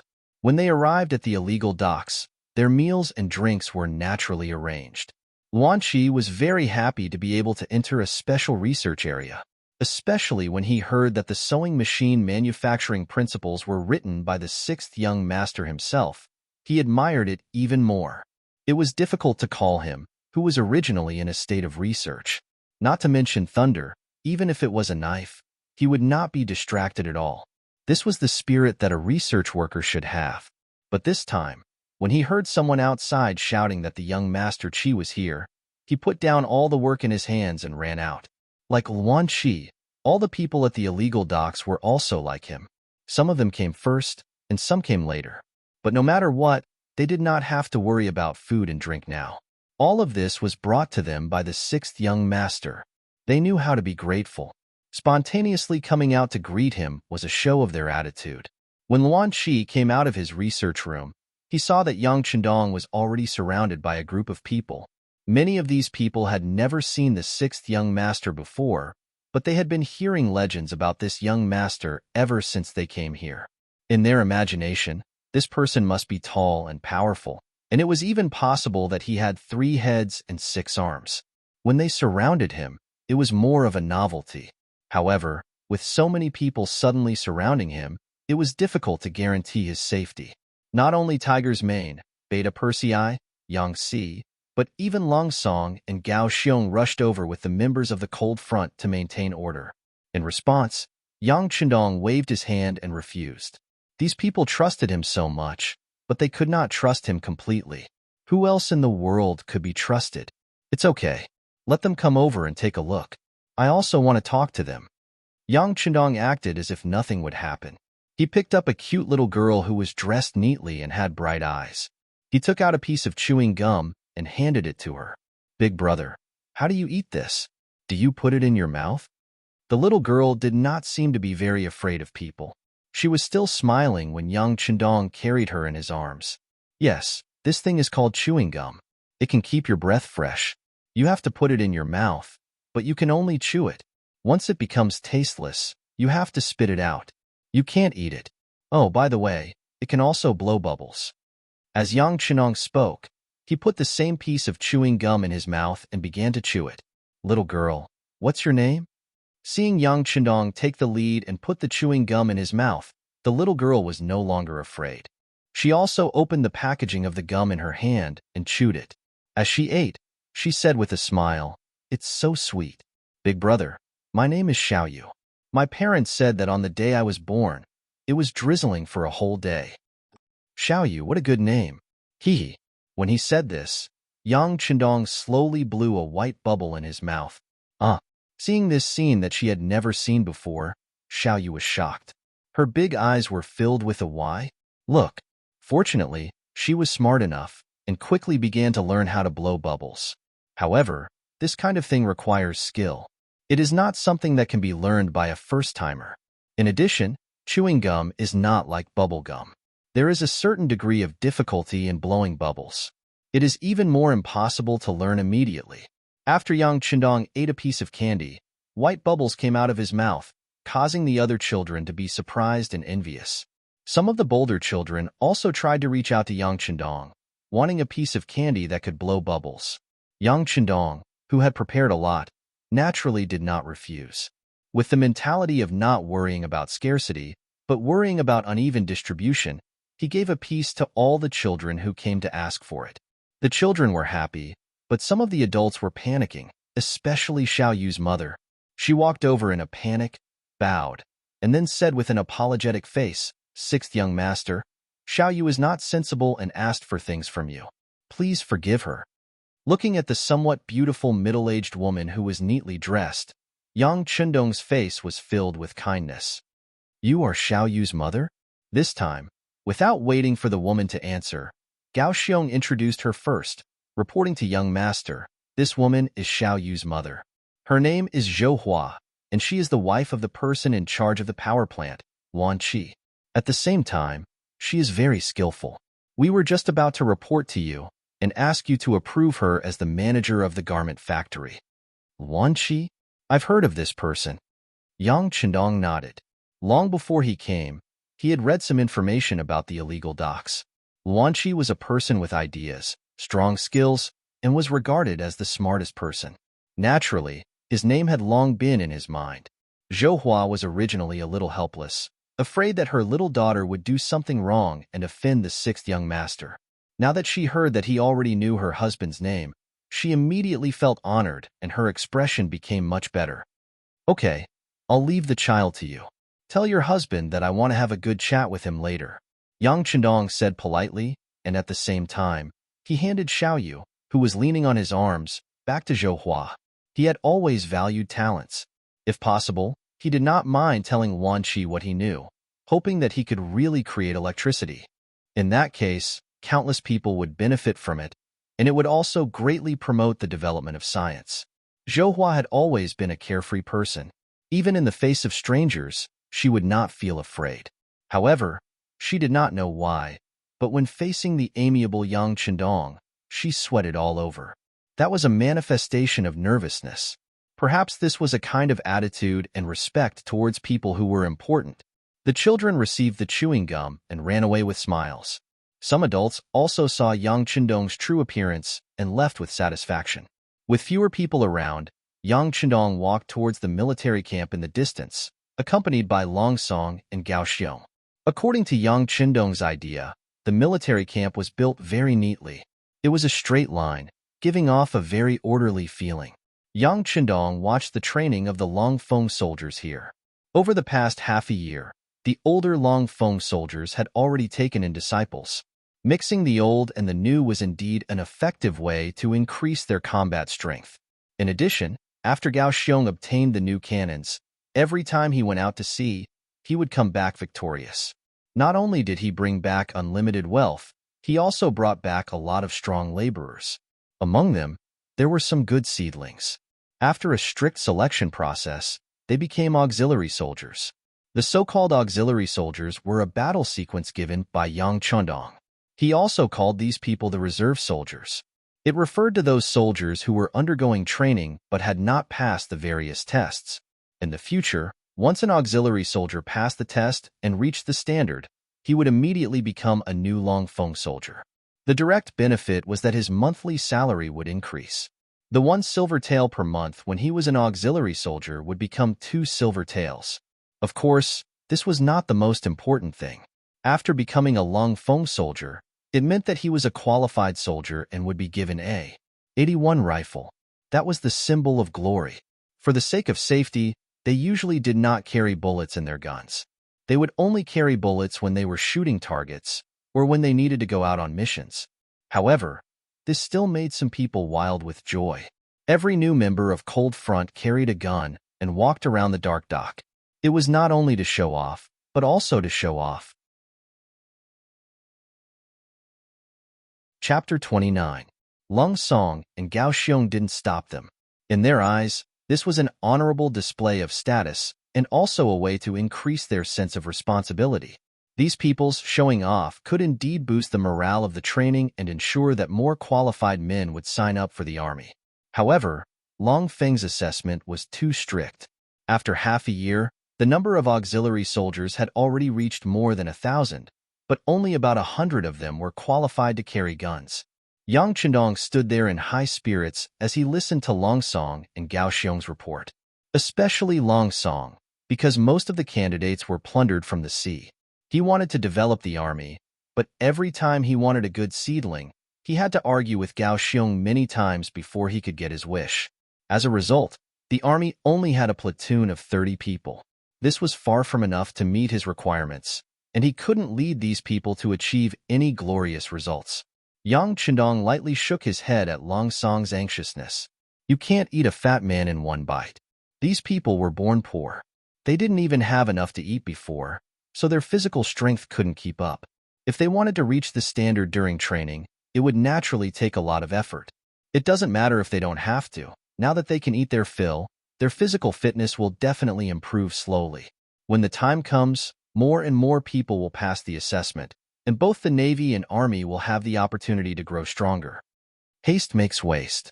It was unrealistic to expect a person who hadn't eaten their fill for more than a decade to completely recover their body in a short period of time.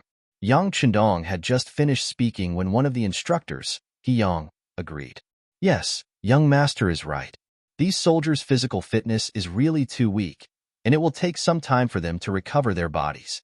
We will pay more attention to the distribution of food in the future so that they can recover as soon as possible and pass the assessment.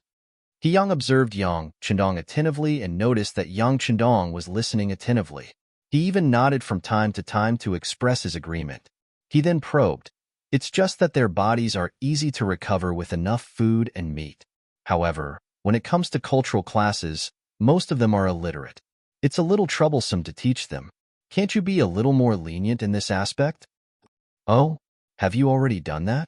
Yang Chendong, who still had a smile on his face, suddenly turned cold. There was a 180-degree change in his expression as he stared fiercely at He Yang. This glance made the courageous He Yang fall to his knees with a thud. At this moment, he was already sweating profusely. He felt as if he was being stared at by a ferocious tiger. It was very likely that he would be swallowed whole in the next second. No. To repay the young master, this is just an idea that we instructors have. We haven't implemented it yet. He Yang explained in a weak voice. In just a short while, his clothes were soaked in sweat. It's best if you don't. Let me tell you, you can't relax during cultural classes. There were other trainings and assessments that could not be relaxed either. Remember, they will have to go to the battlefield in the end. They will be risking their lives. If they are not strong enough, sending them to the battlefield is equivalent to sending them to their deaths. When I was training you in the past, the young master said that you should sweat more when you train and bleed less when you fight. I hope that this is not just a slogan, but something that you can completely remember in your hearts. If anyone can't do this, then leave as soon as possible. I don't keep idle people here. Yang Chendong was really a little angry. There were only so many people, yet there were already people who ignored his words. The direct result of this was that the morale of the army would be slackened, and even internal strife would be possible. Soldiers were originally hot-blooded and liked to do things straightforwardly.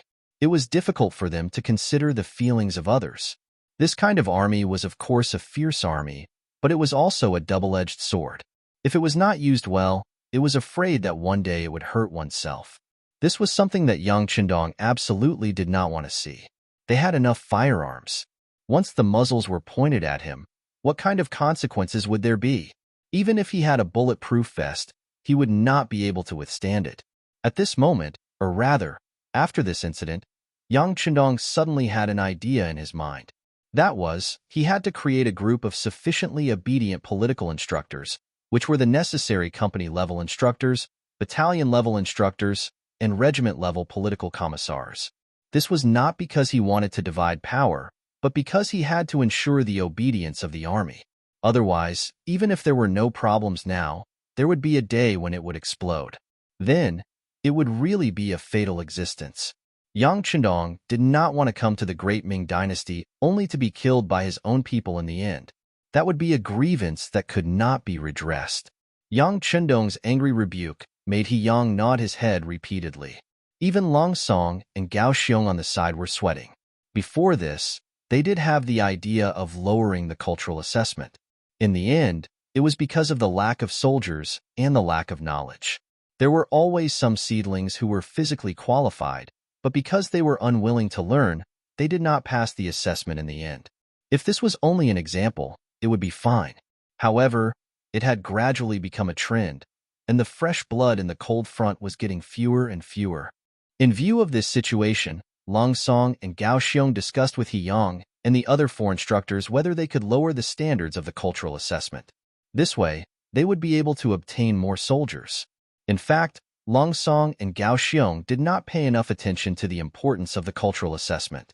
They even thought that, during war, as long as one had enough military training and had such advanced weapons, one would definitely be able to win the battle. It was enough to know how to read. What was the use of learning so deeply?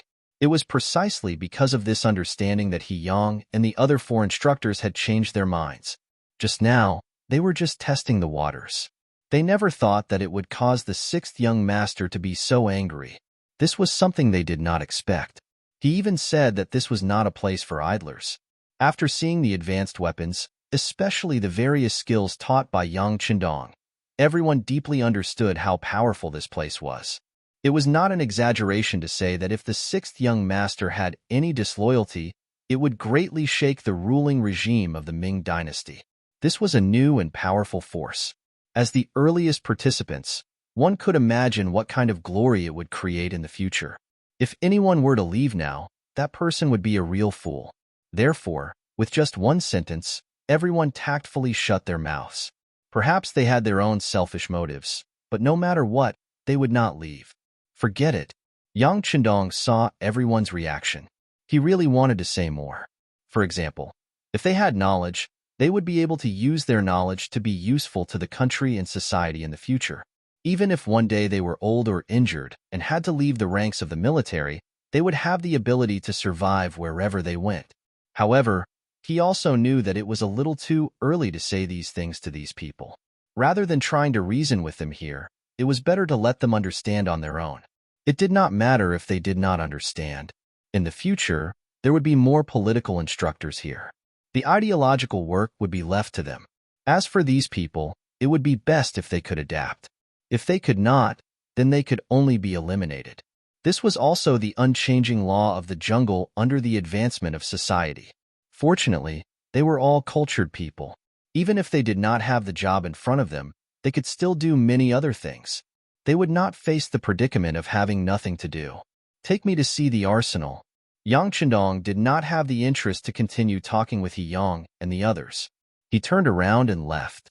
Lung Song and Gao Xiong quickly led him. Tiger's mane originally did not leave Yang Chendong's side, but at this moment, he stopped and glared fiercely at He Yang and the 5 instructors. These people used to be the young master's subordinates, and they graduated with excellent results. But now, they actually dared to disobey the young master's orders. Just based on this, he could take out his gun and execute them on the spot. However, Tiger's mane did not do so in the end. He had heard the young master say more than once that people would make mistakes, so they should be given a chance to correct themselves. He did not know whether the young master's kindness was good or bad, so he could not deal with this matter in private. However, he could not avoid using his eyes to warn them. He only coldly stared at them. When he saw the 5 of them lower their heads, he turned around and left. From beginning to end, he did not say a word. However, the more he was like this, the more pressure the 5 of them felt. At this moment, they finally faced the seriousness of the problem. They also understood that once the young master gave up on them, they would completely lose the life in front of them. It would be a feeling worse than death. Make it up immediately. He Yang was quite decisive in his actions. One of the instructors, Song Deshang, immediately supported him and said, "That's right. We will immediately reiterate our request. Those who do not pass the cultural test will definitely not become a real cold vanguard, no matter how good their performance is or how outstanding their training results are." The 5 instructors quickly reached an agreement. After that, this order was announced while Yang Chendong was still inspecting the munitions factory. After receiving the news, Tiger's mane walked to Yang Chendong's side and reported softly, "Young master, He Yang and the others have reiterated the importance of cultural studies. They are announcing it in the barracks right now." He only nodded. Yang Chendong could tolerate people making mistakes, and he would also give them a chance to correct their mistakes. However, this matter had already sounded the alarm for him. When he returned, he would have to consider grooming political instructors. This was already urgent. Chapter 30. Yang Chendong just nodded to show that he knew about it. Then he continued to talk to Wu Gang, the person in charge of the munitions factory. Now there are more and more people in the army, and the number of target practice is more and more frequent. Therefore, we need more and more ammunition. You can't just make bows and crossbows, because there will be fewer and fewer opportunities to use them in the future. It's time to shift your focus. Yes. Wu Gang nodded respectfully and replied, "Last time, young master told me about the process of making bullets. I also took some people to do experiments. I believe that soon, we can make our own bullets. But the shells still need some time." Very good. That's the way to do work. You need to be proactive. Don't wait until the last moment to remember what to do. Yang Chendong expressed his appreciation for Wu Gang's attitude and work progress. Finally, he asked with concern, "How is it? Is the gunpowder sufficient?" "It should be enough for now. Captain Gao Xiong met a fleet of gunpowder at sea last time, and they sent it to me. But the quality of the gunpowder is not very good, so it needs to be purified. For this reason, we have decided to find the raw materials to develop the gunpowder ourselves. In this way, the guarantee rate will be higher." Good. Wu Gang's answer and preparation made Yang Chendong very satisfied. Immediately, he expressed his approval for their work. At the same time, he ordered that all the staff of the munitions factory would be rewarded with 2 taels of silver. For those who worked actively and made outstanding contributions, the rewards would be doubled. He also said that whoever produced the first batch of ammunition would be rewarded with 100 taels of silver for each worker who participated in the improvement. After inspecting the munitions factory, Yang Chendong went to the furniture factory and met Li Xuanfu, the person in charge here. Li Xuanfu made a lot of money for Yang Chendong when he made the toilet, so Yang Chendong knew him very well. During the conversation, he not only affirmed the work of Li Xuanfu and others, but also expressed his expectations for their work. That was, they should continue to work hard and make more furniture of better quality for people to use. In the cement factory, he met the person in charge, Jingguang. As for the function of cement, Yang Chendong knew it very well. While encouraging and affirming their work, he also said that once they had a new base, they would need a large amount of cement. At that time, whether it was the construction of the spacious cement road or the construction of the barracks and residences, they would all be of use. He could not afford to neglect the proper business. Jing Guang was a man who didn't like to talk too much.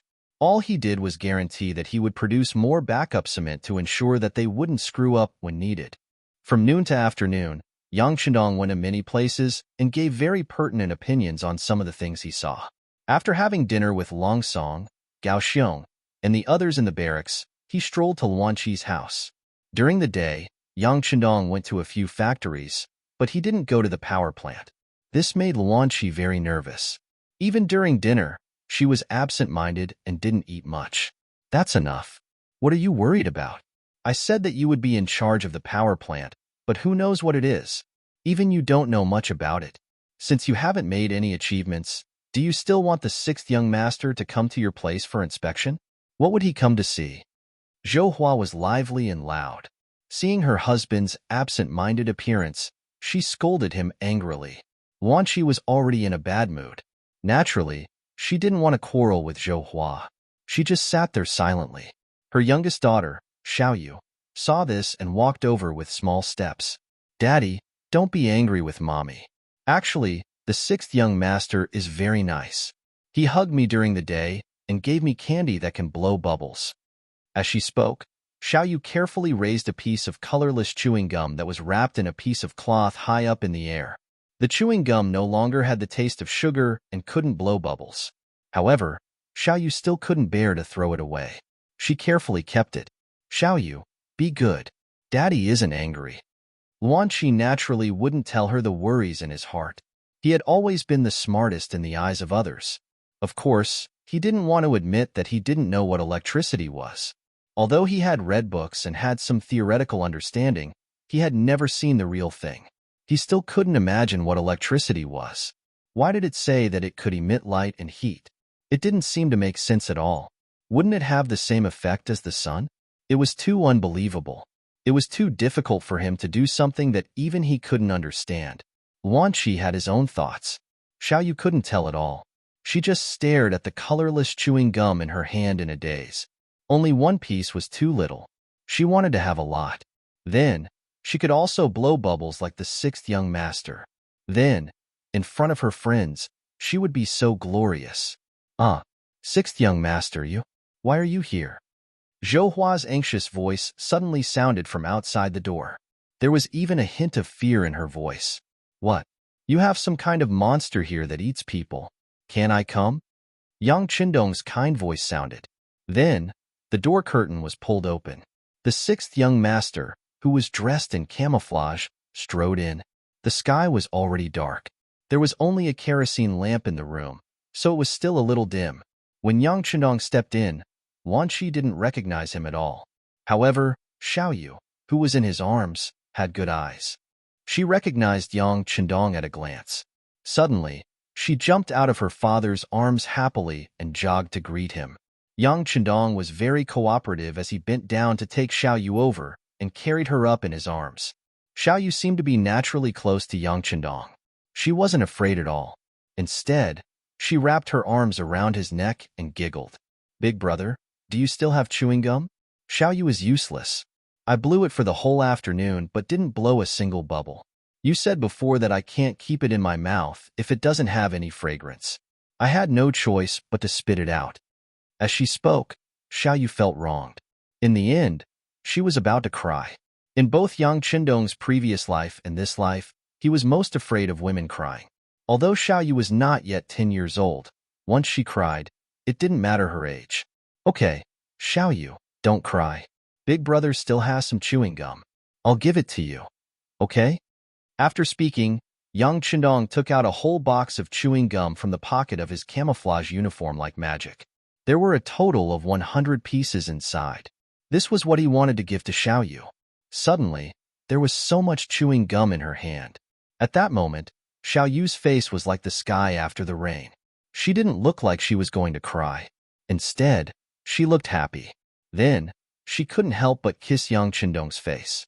Then, she giggled and said, Big brother is so nice. Xiaoyu likes you. Haha, I like Xiaoyu too. Yang Qindong laughed happily in a good mood. His mental age was already over 40. A girl who was less than 10 years old was indeed a child in his eyes. However, he forgot that he was only 16 years old. At that moment, Zhou Hua was standing behind Yang Qindong.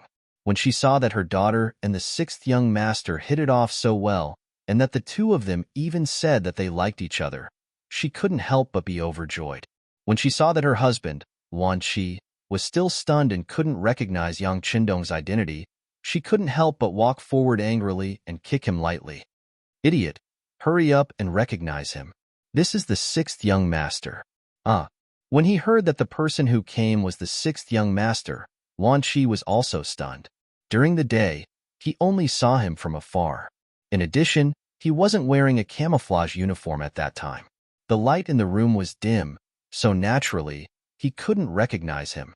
Now that he knew his identity, of course, he had a terrified expression on his face. After staying at the illegal docks for a long time, there was no one who hadn't heard of the sixth young master's name. Wan Qi was also influenced by him and had always been looking forward to it. Now that he finally saw the real person, he was naturally very happy. However, he didn't like to socialize. Other than standing there and smiling foolishly, he really didn't know what to do. Yang Qindong was more proactive. He first sent Xiaoyu into Zhou Hua's arms. Then, he looked at the reserved Wan Qi and said, "What's wrong? Mr. Luan, I'm at your house. Aren't you going to invite me to sit down?" "Oh, sixth young master, please sit down, please sit down." Wan Qi suddenly realized at this time. He quickly retreated and found a chair for Yang Qindong to sit down. After taking the chair, Yang Qindong first casually looked around the room. Although the area wasn't very big, it was clean. He couldn't help but nod his head in satisfaction. "Sixth young master, my house is really too simple and crude." Luan Qi noticed Yang Qindong's expression and said with an embarrassed face, "It's pretty good. Although the room isn't big, it's really neat and clean. It's just that the light is a little too dim." Yang Qindong seemed to have inadvertently found a problem. Then, he shouted outside, "Bring the things in?" Yes. The voices of Tiger's Mane and the others sounded outside the door. Then, two things that looked like black planks and another thing that others couldn't name were carried into the room. "Put them on the ground." When Yang Qindong saw that the things were ready, he stood up with a smile on his face. Then, his pair of nimble hands constantly fiddled with the things that were carried into the room, one by one. From beginning to end, it only took 1 or 2 minutes. Finally, he took out a transparent glass ball and placed it on a place in the room with a hook.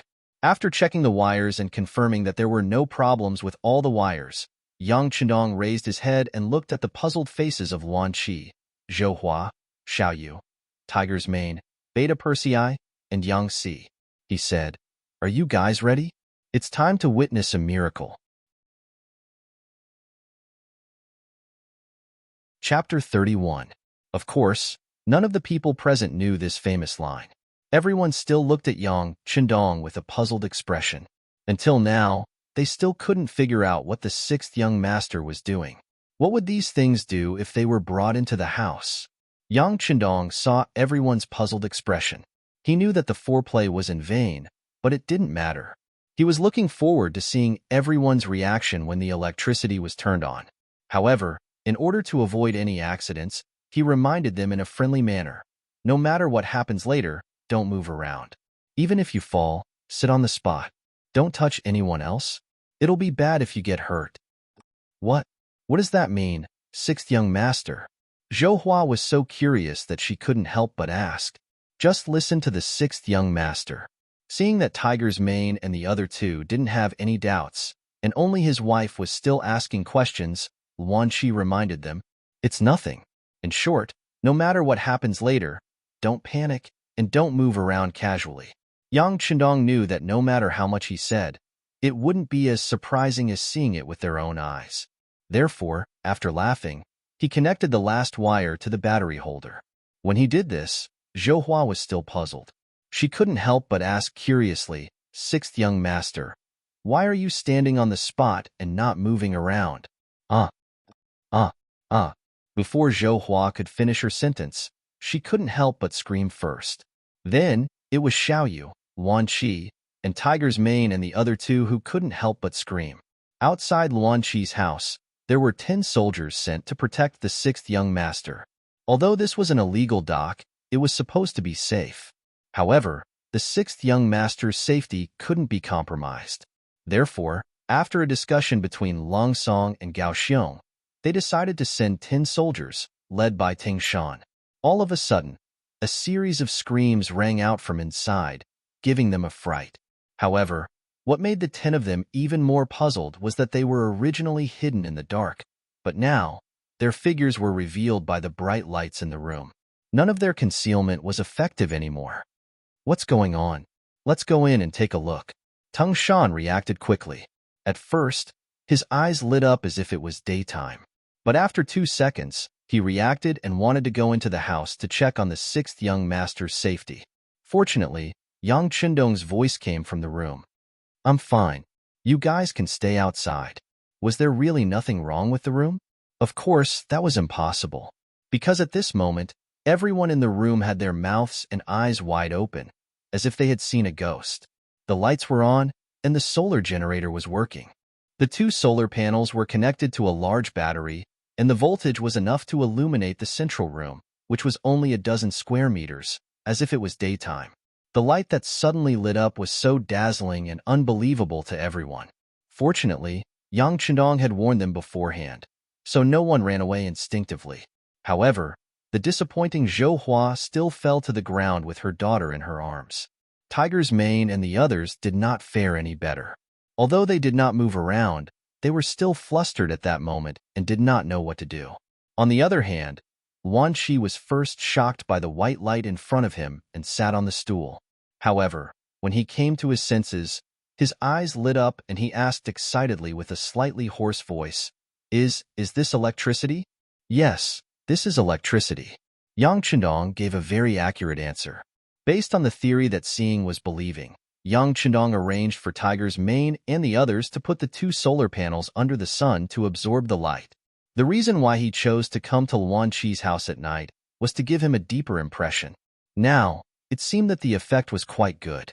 Is this electricity? It really can emit light and heat. After Luan Qi knew that this was the effect of electricity, he was the first to calm down. He got up and walked to the light bulb, then gently reached out his hand and felt the heat coming from it. Yes, electricity itself has the effect of emitting light and heat. If we use it well, then in the future, every house can be as bright as day at night. At that time, men won't have to worry about hurting their eyes when they study, women won't have to worry about hurting their eyes when they sew, and even children won't have to worry about bumping into things when they play. Yang Qindong was talking about the benefits of electricity to people in this era. Luan Qi listened attentively, and his mind was constantly looking forward to it. It was as if he could already see how it would look like when electricity was everywhere and brought benefits to people. Luan Qi was not the only one. Even Hu Meng and the others felt their hearts surge with shock. Their young master was too amazing. Not only did he have those powerful firearms, but he could also write exciting stories that made people not want to sleep and only wanted to read the next chapter. Now, he could even come up with something that could emit light and heat. Could it be that the young master was the reincarnation of a deity? Otherwise, how could he have these spells and abilities? In terms of calmness, Xiaoyu was probably the calmest in the entire house. After all, she was a child. When faced with something new, she was the fastest to calm down after being surprised. Her beautiful big eyes fell on everyone one by one. When she saw that everyone was looking at Yang Qindong with reverence and even worship, she was very happy in her heart because she knew that her big brother would always be the most powerful person. Time passed slowly. Slowly, the people in the house got used to it. Luan Qi took out a pen and paper excitedly. He had never seen electricity before. Although Yang Qindong said that it was lively in the book that he had read, seeing it was better than hearing about it 100 times. Now that he had seen it for himself, he knew that the book was not exaggerating at all. This electricity was indeed very powerful and very good. Since the 6th young master could bring electricity, he must be very familiar with it. If he still did not know that he should take the opportunity to ask for advice, then he was really a blockhead. This time, He came with the intention of dispelling his doubts. Yang Chendong had already prepared himself for Luan Qi's questions. For this reason, he had also learned some knowledge about electricity. Of course, that was only the most basic knowledge. For example, electric current was divided into direct current and alternating current. Electric wires were divided into fire wires and spirit wires, etc. However, these things that seemed simple in the future still brought great shock to Luan Qi. Combined with some of the things recorded in the book, he finally had a preliminary understanding of this new thing. Luan Qi, there are many ways to generate electricity. For example, coal can generate electricity, wind can generate electricity, light can generate electricity, water can generate electricity, etc. These require you to experiment step by step. This requires a long process of understanding. You can't rush it. Of course, you can tell me what you need.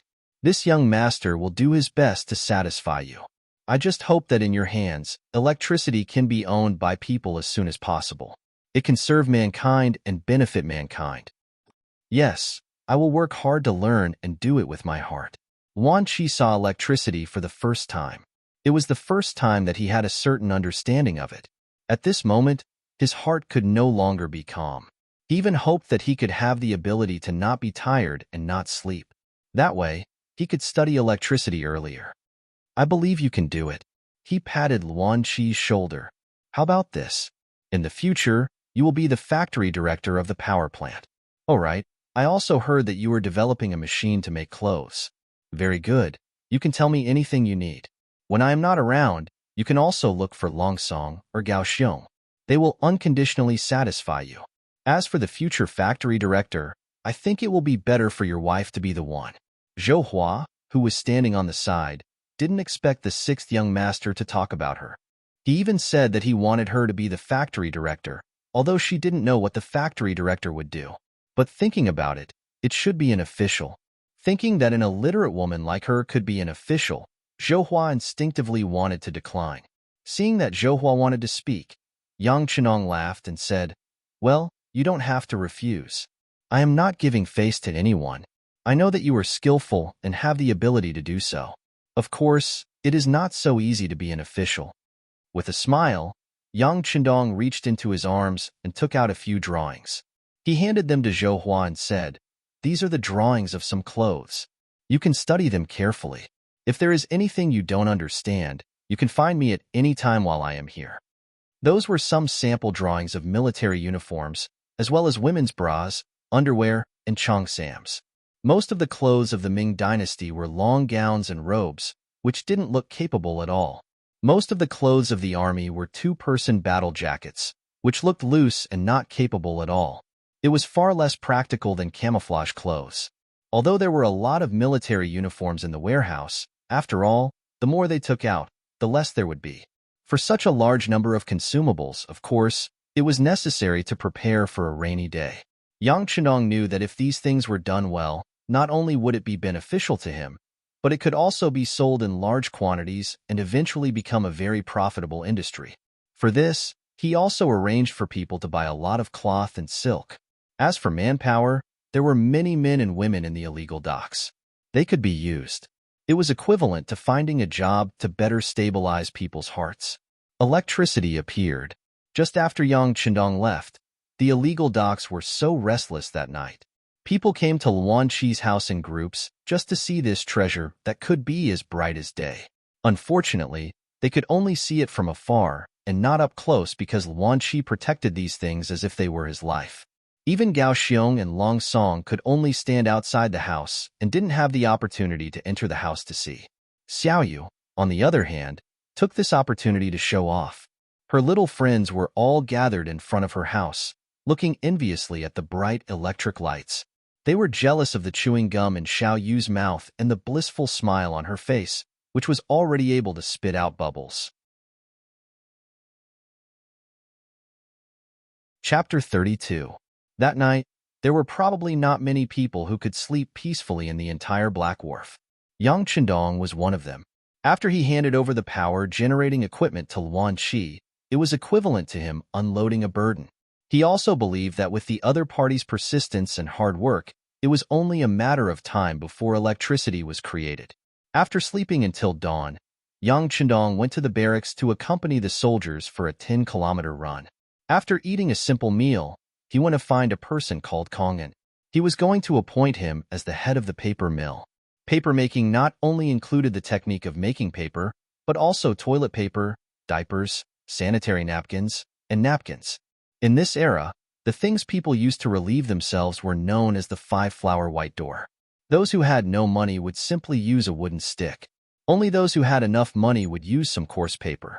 Only those who were extremely rich would use soft cloth. If there was toilet paper, it would replace everything.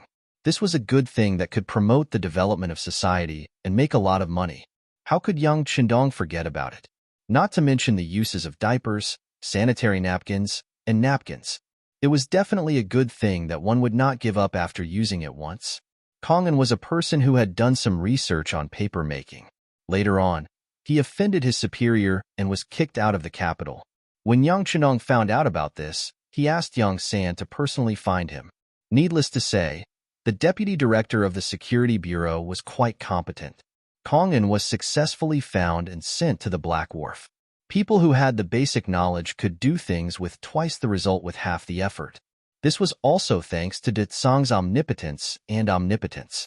There was a comprehensive record of the progress of the papermaking technique in the book. Now that he had made some changes, he handed it over to Kongan. With the cooperation of the garment factory's director, Zhou Hua, he believed that it wouldn't take long for him to receive a generous return. The construction of the weapon factory, furniture factory, garment factory, power plant, cement factory, and paper factory immediately promoted the development of society and technology. At the same time, it was also considered a business activity for the sake of making money in the future.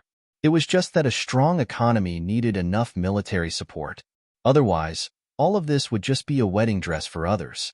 How to improve the strength of his equipment was the most important thing. Therefore, in the following period of time, Yang Chendong began to take the initiative to teach some courses that no one had ever taken before. For example, fighting, diving, flying, etc. The so-called confrontation referred to the division of the army into two groups to fight against each other. It could also be called a drill. Until now, none of the members of Cold Front had seen blood since training. This was unacceptable. After all, training and actual combat were two different things. If they didn't want problems to arise on the battlefield, they would have to start from actual combat and carry out more exercises. Only then would everyone be able to find their own shortcomings. Drills and confrontations were the best way. One side used cold weapons to represent the strength of the modern army, while the other side used hot weapons to attack. They also carried out several exercises with the goal of seizing cities and seizing islands. Many problems were found and corrected. Of course, diving did not refer to ordinary swimming. It referred to deep diving with special preparations. It could cross the ocean and guarantee that one would appear on a certain island without any signs of life. When the other party did not notice, one could suddenly launch a surprise attack. One could imagine how intimidating it would be to the other party. Speaking of flying, Yang Chendong had already found individual powered umbrellas in the big warehouse. Imagine if an army suddenly appeared in the sky and attacked the ground from the air. Wouldn't it give people the feeling that a divine army had descended from the sky? Unfortunately, the requirements to use the powered umbrellas were too strict. Without professional training and specialized clothing, it was very difficult to fly and land safely. For this reason, the sixth young master thought of a transitional method, which was to build some hot air balloons first. Hot air balloons were relatively simple to build and easy to operate. After everyone got used to staying in the air, they could start training with the powered umbrellas. That way, the accident rate would be reduced. However, even though they were hot air balloons, when they were made to fly, it still shocked Longsong, Gaoxiong, and the others. They could not understand how people could fly. It completely went against their understanding. Regarding this, Yang Chendong said one sentence without holding back. Knowledge is power. Just this one sentence set off a wave of learning in the barracks. After the last incident, no one dared to say that Wenhua class was not important anymore. They were afraid that if they were too anxious, they would be kicked out. When Yang Chendong was there, whether it was the soldiers in the barracks or some of the residents who moved in from the Black Dock, they were all excited and happy. However, all good things must come to an end. Seeing that the new year was about to come, the sixth young master had to leave in the first month of the 11th year of the Orthodox dynasty. Originally, the duration of the camp this time had exceeded their previous expectations. Previously, they planned to stay for about 5 days before leaving. However, because of the excitement, Yang Chendong forgot about the time and stayed for nearly 2 months. Now that the end of the year was near, it involved some matters of ancestral worship. The sixth young master, who was the only one left in the Yang family mansion, had to rush back. However, before Yang Chendong was about to leave, he started to recruit people. He recruited children between the ages of 13 and 16, and stated that as long as they were willing to learn, there were no gender restrictions. After 2 months of contact, everyone knew the sixth young master's ability and power. Naturally, there were many people who signed up. Almost all the men and women of the right age in the Black Dock signed up. There were more than 300 people. Yang Chendong was going to personally teach these people and let them enter the army as political teachers. Sometimes, a military's political work was even more important than its military ability. After all, the more a disobedient army could fight, the more worrying it would be. Yang Chendong still remembered clearly how Yang and the others had advised him not to focus on cultural studies. He didn't want the same mistake to happen again. The reason he recruited these children was to prepare for a rainy day so that there wouldn't be any problems in the army. What Yang Chendong did not expect was that the enthusiasm for signing up was so high. Originally, he planned to only take in about 30 people. After all, the army was still too weak and did not need so many political teachers. Moreover, if there were too many people, he would not be able to take care of them. However, in the face of such a heated scene, he still decided to expand the recruitment. However, he only limited the number of people to 50. If there were more, he could not guarantee the quality. As such, when Yang Chendong said that he would only take in 50 people, fierce competition immediately began, and some people started to find ways to get in through the back door. Among them, what Yang Chendong did not expect was that the first person to find a way to get in through the back door was Zhou Hua. She brought her third son, Xiao Qian, and her youngest daughter, Xiao Yu. As soon as Zhou Hua entered Yang Chendong's office in the barracks, her face turned red. Obviously, she also knew that this kind of behavior was somewhat inappropriate. However, for the sake of her children's future, she still came without hesitation. Sixth young master, Mao Wanqi, is shy. He did not want to come here, so I brought Xiao Qian and Xiao Yu. Can you take a look and see if you can accept them? Zhou Hua asked with a face full of expectation. Yang Chendong had already heard about Wanqi's family situation from Tiger's Mane. There were a total of 7 children. The eldest and second children were already of age and had signed up for the army. The fourth and fifth children were girls. Although the sixth child was a man, he had been in poor health since he was young. Therefore, only the third child, Xiao Chun, was left. He had just turned 15 years old, and Xiao Yu would be 10 years old after the new year. Most importantly, she admired Yang Chendong very much. This was why Zhou Hua brought her to try out this time. In fact, she did not have much hope. As long as her third son was selected, it was a good thing. He really wanted to reject this method of getting in through the back door. He wanted to create a fair competition system. However, Yang Chendong also knew that the selection of political teachers was different from other things. These people's backgrounds were very important. This was because if something went wrong with them, it would be a real problem. Wanqi was already the director of the power plant, and Zhou Hua was the director of the garment factory. Both of them were contributing to the development of the illegal dock, or rather, Yang Chendong's power. Naturally, their children would have no problems in the political examination. It was more reassuring to use people like this. Since Zhou Hua had come in person, it was not good to refuse. He could not hurt her feelings. Yang Chendong thought about it for a while and nodded gently. Xiao Chun, can you read? I can read, sixth young master. I can read, and I've also learned the new arithmetic you taught me. I can add and subtract numbers within 2 digits without any problem. Xiao Chun finally had the chance to speak, and he cherished it very much. Okay, then pack up and come back to Janning with me in 2 days. However, you still have to take the written test. Xiao Chen's physique was considered strong. She was cultured and had a good foundation. Yang Chendong nodded and accepted her. As soon as she heard Yang Chendong agree, Zhou Hua was overjoyed and said excitedly, "Quick, thank the sixth young master." Xiao Chun was also quick-witted. He immediately knelt on the ground with a plop and kowtowed to settle the matter. However, what was a little ridiculous was that they were only 2 years apart in age.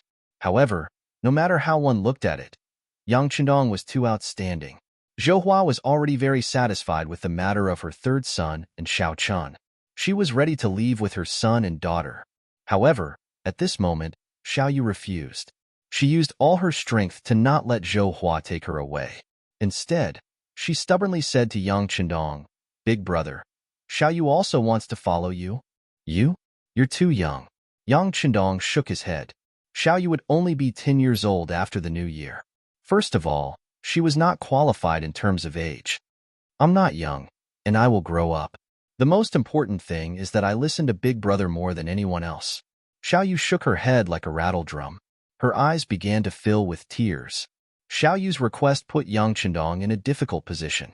He had said that he would only accept children between the ages of 13 and 16. Xiao Yu was not qualified in terms of age. If he accepted her, what would others think? What would they think? Chapter 33. Yang Chendong was in a difficult position. He really liked Xiao Yu. Of course, he treated her like a child. But if he opened the back door because of this, would it have a bad impact? When Xiao Yu saw his troubled expression, she knew that there was a chance. She immediately gathered her courage and said, "Big brother, I'm just your little sister. I'm not considered one of the 50 people, right?" After being corrected by Xiao Yu, Yang Chendong was suddenly enlightened. Yes, he could have said that she was his little sister. In the past 2 months, Xiao Yu would look for him whenever she had something to do. In the end, even Tiger's mane and the others did not stop her. This was something that everyone knew. Naturally, there would not be any problems when he brought her along when he left. He did not expect that while he was still worrying, Xiao Yu would come up with a solution and an excuse first. This also made Yang Chendong look at her in a new light. "Well, if that's the case, then you can follow me. You don't have to take the exam." Yang Chendong agreed, which made Xiao Yu very happy.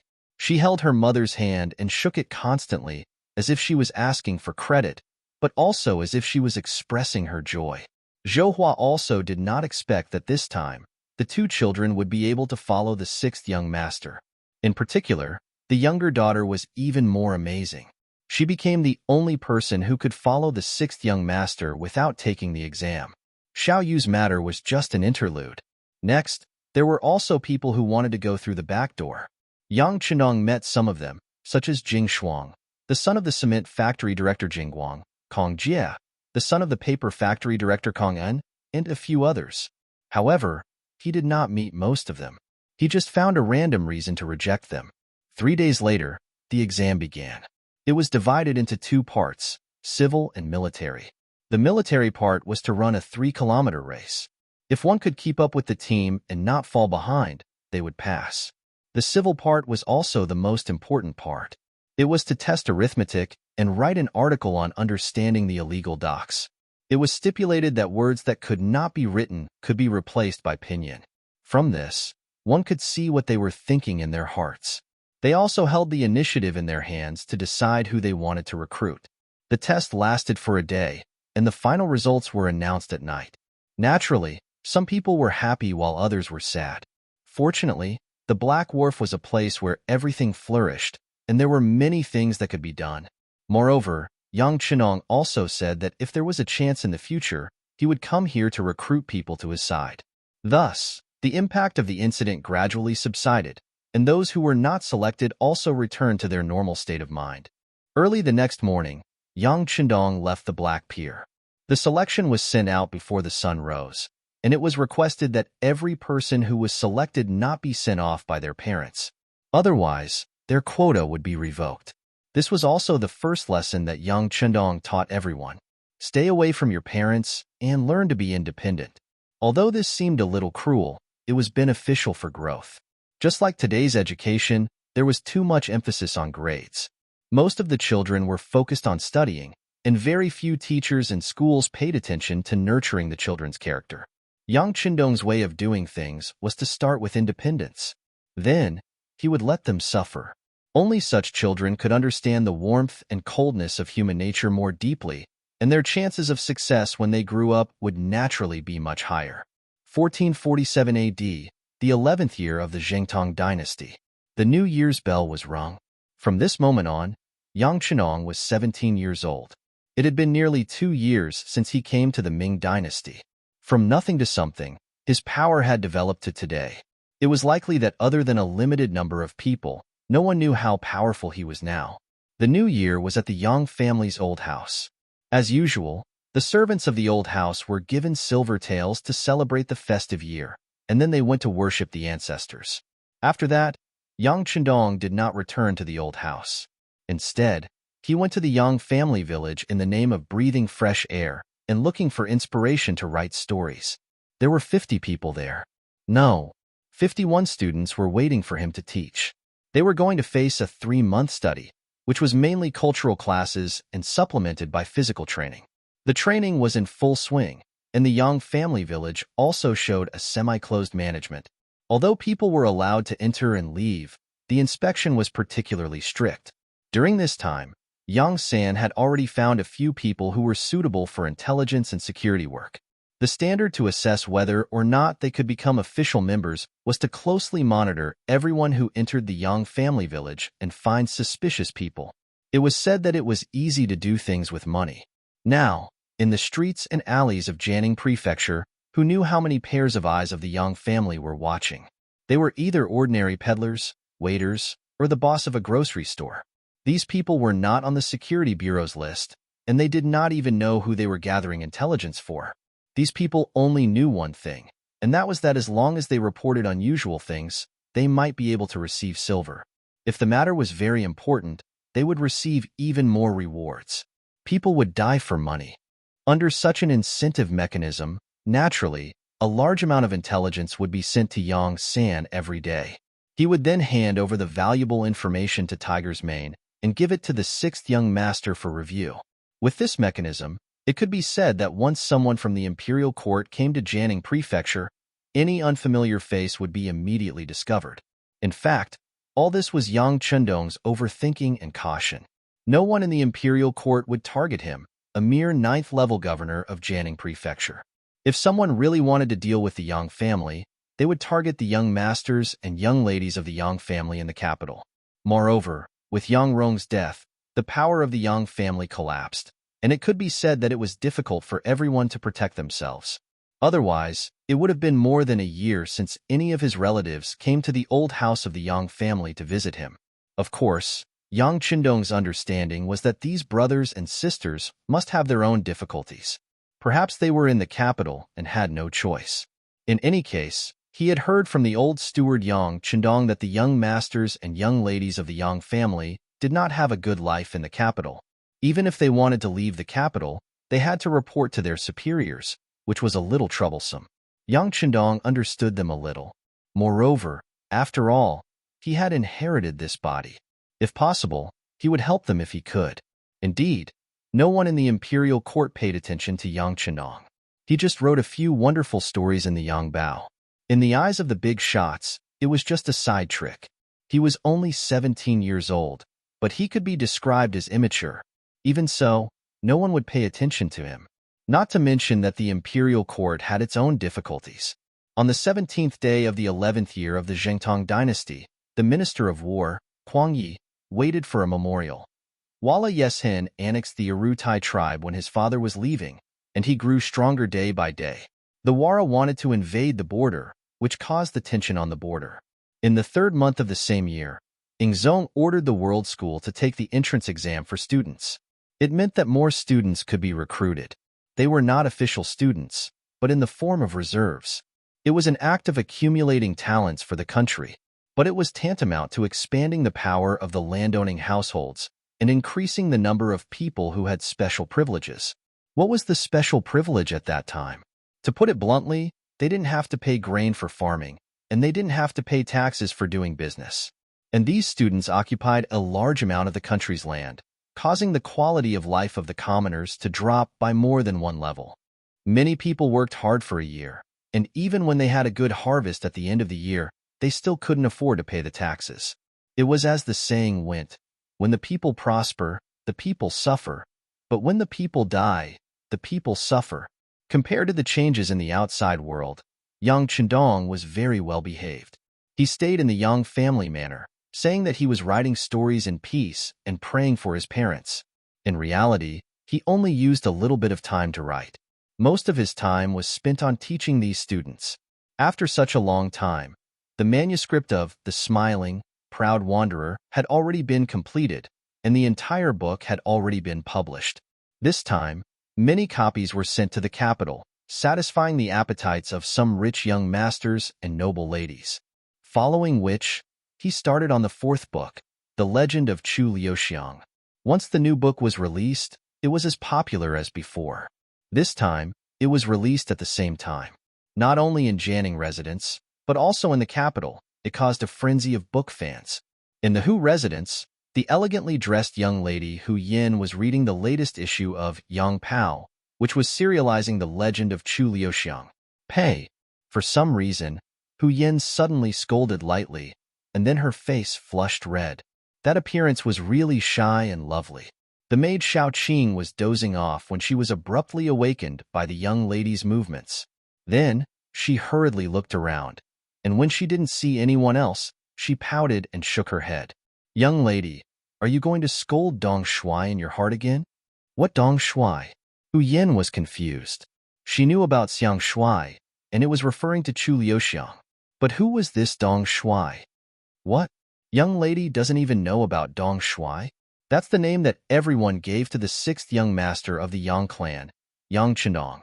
In the book, he wrote that Chu Liuxiang had 8 close female friends, and that he liked all of them. Then, isn't this person also an affectionate young master? That's why everyone called him Dong Shuai. Xiao Qing brought out the words that she heard from others when she bought the Yang Pao. Hearing such an explanation, Hu Yan's face turned red and she said, "That's right. That Yang clan's 6th young master must be a dissolute young master. People say that one can judge one's actions based on one's observation." Hu Yan looked very angry. In fact, the reason why she was angry while reading the book was because she hated Chu Liuxiang for loving every woman he saw. She didn't believe that a man could truly love every woman by his side. Although it was said that the young master of a large clan would take a few concubines, that was only for the sake of having a prosperous family. How could a man truly love every woman he saw? At the very least, she didn't believe it. Chapter 34. As a result, she began to question Yang Chendong's character. At the same time, she was conflicted. What kind of man was he? She could write a hero like Guo Jing, a sheik like Li Xuanhuan, a real man like Ling Huchong, and now a sentimental man like Chu Liuxiang. Which one was the real him? The more she couldn't figure it out, the more curious she became. Hu Yin couldn't help but fall into a state of distress. It was said that no one knew a daughter better than her mother. The person who understood Hu Yin the most was her maid, Xiao Qing. Seeing how troubled her mistress was, she naturally had to stand up and help her. She immediately took the initiative to say, "Mistress, I heard that Lord Hu has accepted a mission to the south to investigate some military matters. Why don't you let him go to Jianing Manor and meet this Yang Chendong? Wouldn't everything be clear then?" Let your father go? Can he agree? Although Hu Yan's heart was somewhat moved after hearing this, it was more of a lack of confidence. Why wouldn't he agree? This is a father-in-law looking at his son-in-law. Besides, it's just a matter of convenience. What's wrong with that? As long as mistress uses your entanglement technique, Lord Hu won't disagree. Xiao Qing seemed to know her mistress's father very well and appeared to have a card up her sleeve. What do you mean by a father-in-law looking at his son-in-law? Xiao Qing, you dare to speak nonsense? You're asking for a beating. Hu Yan's face immediately turned red, making her look even cuter and more enchanting. But at the same time, she began to chase after Xiao Qing, unwilling to give up. No one knew whether Xiao Qing managed to catch up with her. But when Hu Zhangning returned home that night, Hu Yan took the initiative to rush over, and then, in the Yang Manor, The learning and training of the 51 people was nearing the end.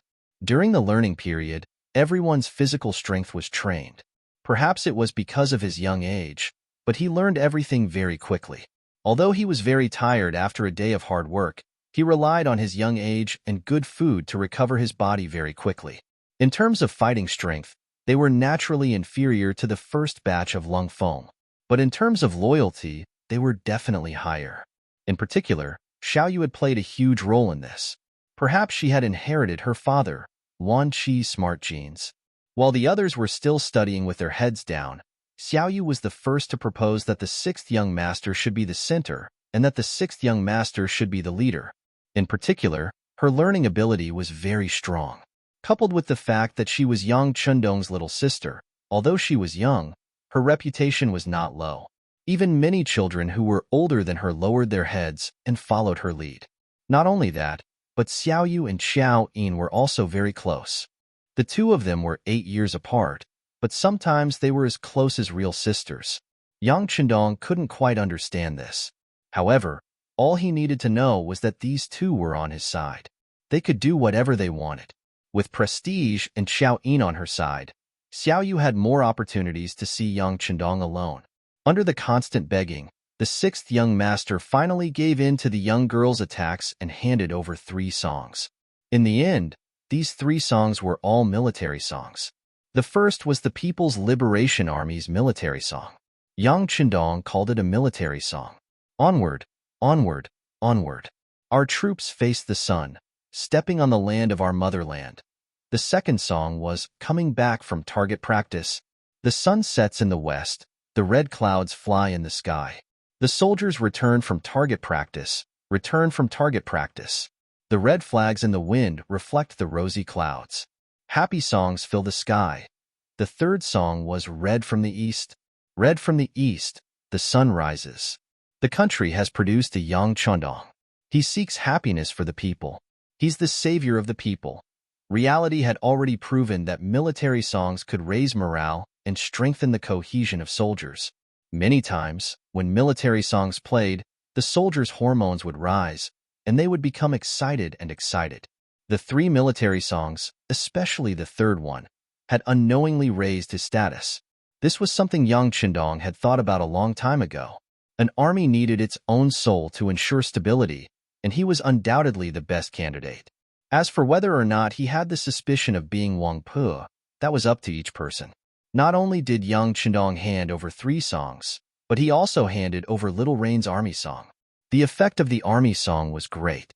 Firstly, it could unite the morale and unite the people. A song could tie everyone's hearts together, and they could sing together loudly to show the majestic morale of the team. Secondly, it could inspire people and relieve pressure. Soldiers were already under a lot of pressure. A good song could encourage everyone to persevere together. They would bleed and sweat but not cry. They would not fall behind even if they lost skin and flesh. Thirdly, it could liven up the atmosphere. The military officers were strict, and the atmosphere was dull. The leader of the team sometimes lacked human touch, so he could liven up the atmosphere by singing. Fourthly, it could promote mutual understanding, understand each other, live in harmony, and form a united front. Like Who's the Hero? Who's the hero? Let's sing and compete. Hee hee, let's compete. 1, 2, 3, 4, 5. We've been waiting so hard. 1, 2, 3, 4, 5, 6, 7. We've been waiting so anxiously. If I ask you to come, you'll come. You're too shy. If I ask you to sing, you won't sing. You're too shy. Hee hee, too shy, etc. Hearing these things, Xiao Yu's eyes widened, and her face was full of disbelief. At this moment, she worshipped the sixth young master even more. She wanted to know more about this big brother. What was in his head? Why did he have so many new and good things? She thought that she was already quite smart, but compared to the sixth young master, she was not even worth a finger. The military song was brought to the 51 people team by Xiaoyu, and it was quickly spread. These children were smart to begin with. After they read and learned how to read, they quickly entered the period of proficiency. Time slowly entered the middle of April. After the 51 political teachers, all of them passed the examination. Among them, 15 were excellent, 20 were good, and 16 passed. Among them, Xiao Yu and Xiao Chen both graduated with excellent results. On the night of graduation, a banquet was held in the Yang manor. However, everyone's mood was a little low. This was because they all knew that after graduation, they would not have the chance to see the sixth young master at such a close distance in the future. Feeling everyone's sadness, Yang Chendong raised his wine glass and said with a smile, "Tomorrow, I'll go to the Black Dock with everyone. At that time, you'll see the exciting first appointment ceremony." Wow, that's great. Everyone immediately became happy.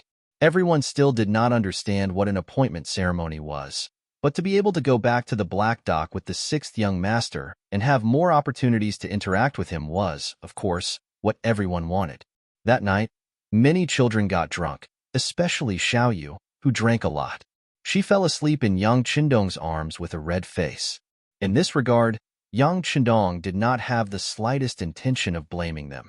It was rare that he did not call for an emergency meeting at night. He knew that the 3 months of training were very difficult for these children. Their nerves were especially tense. Now that they had finally graduated, it was time for them to relax. Nothing happened that night. The next morning, everyone thought that they had set foot on the road back to the Black Dock with a new spirit. At the Black Dock, various factories had begun to be built one after another. Although they were facing a situation where they could be moved at any time, the factories were a bit simple and crude. However, this did not prevent them from creating their own path of innovation. Not only were the factories making great progress, the Navy's development was equally gratifying. Under the joint efforts of Gao Xiong and Long Song, they had fought several naval battles in the past 3 months. Relying on their advanced weapons, strict military discipline, and excellent military training, they had won one battle after another. The Navy's fleet had also been greatly expanded. It was no longer like before, when they only had 2 or 3 ships. Now, apart from the treasure ship, which was no longer being built in the Ming dynasty, they had 1 second-class horse ship, 4 third-class grain ships, 10 fourth-class ships, and 20 fifth-class warships. When Yang Chendong brought 51 teachers to the Black Dock, the first thing he saw was this scene. Looking at so many warships by the port, the sixth young master's mood was very excited and surging. In 2 years, the Navy finally had a scale. It was the kind of scale that did not attract attention. With this, they already had the ability to dominate a corner of the sea. In other words, if there was any danger, Yang Chendong had a safe place to retreat to. Overjoyed, Yang Chendong generously took out a series of new cannons. For example, the largest second-class ship was equipped with a Type 87-82 mm mortar. It can accurately hit anything within a 5-7 kilometers radius. It was also equipped with a Type 75 105 mm recoilless cannon. It had a range of 7-4 kilometers. The other third-class grain ships, fourth-class ships, and fifth-class warships were also equipped with various types of cannons. The range was between 1.5 kilometers and 5 kilometers. The accuracy and range of modern cannons was far from what the civilization and technology of that time could compare to. It could be said that with these, in addition to the brave soldiers, there was no naval fleet that could not be defeated. With these, Yang Chendong finally issued his first order. That was to expand outward, preparing to take down Qiqian City, Tainan City, and Ryukyu Island. At the same time, they would dominate this part of the Ryukyu Sea. Any ships that passed through here would either pay a heavy tax and become friends, or be destroyed and sunk. Finally, they were prepared to take down Qiqian City and the entire Ryukyu Island. Gao Xiong, Long Song, and the others were very excited. Gao Xiong was in charge of the naval battle and the landing on the sea. After that, the land battle of Qiqian City would be led by Long Song. This was not a drill, nor was it a small skirmish. It was a real conquest of the island. The scouts had already investigated thoroughly. There were 30 to 40,000 people living in Choken Castle, and the entire Ryukyu Island had more than 200,000 soldiers and soldiers. If they were to occupy that place, it was easy to imagine how huge the base would become. Chapter 35. Yang Chendong expressed his understanding of the general's excitement. He also made a request, which was that they could not conquer the entire Ryukyu Island in one go. Instead, they should first take down Shiken City and use it as a stronghold to slowly expand to the entire island. This was to slowly assimilate them and make them submit. Yang Chendong naturally had his own plans for making such a decision. In the end, Ryukyu was still a vassal state of the Ming dynasty and belonged to the category of non-conquering states. What Dabai meant was that Ryukyu regarded the Ming dynasty as their leader and would pay tribute every few years. As a condition, if someone attacked them and threatened them, the Ming dynasty had the obligation to send troops to help them. Yang Chendong did not want to become enemies with the powerful Ming dynasty, so he naturally would not do such a thing. More importantly, in order to develop in the future, he needed a large number of people. While he could not steal people from the Ming dynasty, he could only use the natives of Ryukyu Island. Every life here was precious. Unless it was absolutely necessary, he could not casually kill them. After all, a country was based on people. Without a large population, it would be extremely difficult to do anything. Yang Chendong wanted to peacefully take over Ryukyu Island. To this end, he made 3 decisions. First, in order to not spread the news, the attack on Shiken City would be carried out in the name of pirates. This way, even if someone leaked the news, it would not be related to him for the time being. Second, he strengthened his control over this area of the sea. He only allowed people to enter and not leave Ryukyu Island. Anyone who left the island would be strictly checked. If there were suspicions, he would be detained. In short, he would not allow anyone to spread the news of Ryukyu being attacked. Third, when attacking Ryukyu Island, he could use both civil and military forces. That was, he could use military force to intimidate. For example, when attacking Shiken City, he could use cannons and modern firearms. He had to take down the city with lightning speed and intimidate the people. Afterward, the political instructors began to work, focusing on persuasion and persuasion. In addition, various factories were built one by one. He greatly promoted irrigation, built cement horse tracks, and created prosperous businesses. This allowed everyone to have things to do, food to eat, and money to earn. When a person had enough to eat and drink, they would get used to this kind of peaceful life. Their thoughts of rebellion would fade a lot, and it would be easier to manage. As for the issue of feeding everyone, Yang Chendong had already made relevant arrangements. He took out a lot of potatoes from the big warehouse and prepared to plant them on Ryukyu Island. At that time, the crop yield was extremely low, no more than 2 dan. 1 dan is equivalent to about 188 caddies today. Potatoes, however, could yield as low as 15 dan and as high as 20 or 30 dan. With this item, it would not be difficult for the commoners to fill their stomachs. Everyone had their own problems, and it was easy to solve the problem at work. The roads on Ryukyu Island needed to be repaired, and new cement houses needed to be built. All of these required a lot of men. Moreover, he would need a lot of manpower to build a glass factory and a granary in the future. As for women, they could work in garment factories. Those who were cultured could become teachers. They could also learn new songs and join the propaganda team. They could also enter the hospital after learning new songs. It didn't matter if they served the army or the people. As for those who were uncultured and unable to learn, they could become cleaners and maintain the hygiene and cleanliness of the entire island. They could even become the female militia and contribute to the protection of the island. Yang Chendong even had arrangements for the children. They could study in school while joining the children's regiment. They could also be on guard duty or undergo military training. At that time, if someone wanted to inquire about information, they would be caught by the female militia and the children's regiment before the security bureau could get the news. This was planning for a rainy day. While many people were still excited about attacking Kaiken Castle and occupying Ryukyu Island, Yang Chendong was one step ahead of them and came up with sufficient solutions for the problems that would occur in the future. Of course, the reason why Yang Chendong was so cautious was because there were too many Han people on Ryukyu Island. They were his own compatriots, and he absolutely could not kill them casually. Of course, the more Han people could live, the better. On the other hand, if it was the Japanese Empire, he was afraid that he could only sweep through and kill those who did not comply to prevent future troubles. After formulating all kinds of attacks and solutions, and even arranging the specific people in charge one by one, the conferring ceremony officially began. 1447, 11th year of Jingtong, 28th day of the 4th month. On this day, The wind was gentle and the sun was bright, the sky clear. The beach in front of the Black Dock was crowded with people. All the soldiers and civilians of the Black Dock were present. From the elderly over 60 years old to the babies who were only 1 or 2 months old, they were all mobilized here. The population reached nearly 10,000. This was specially emphasized by Yang Chandong.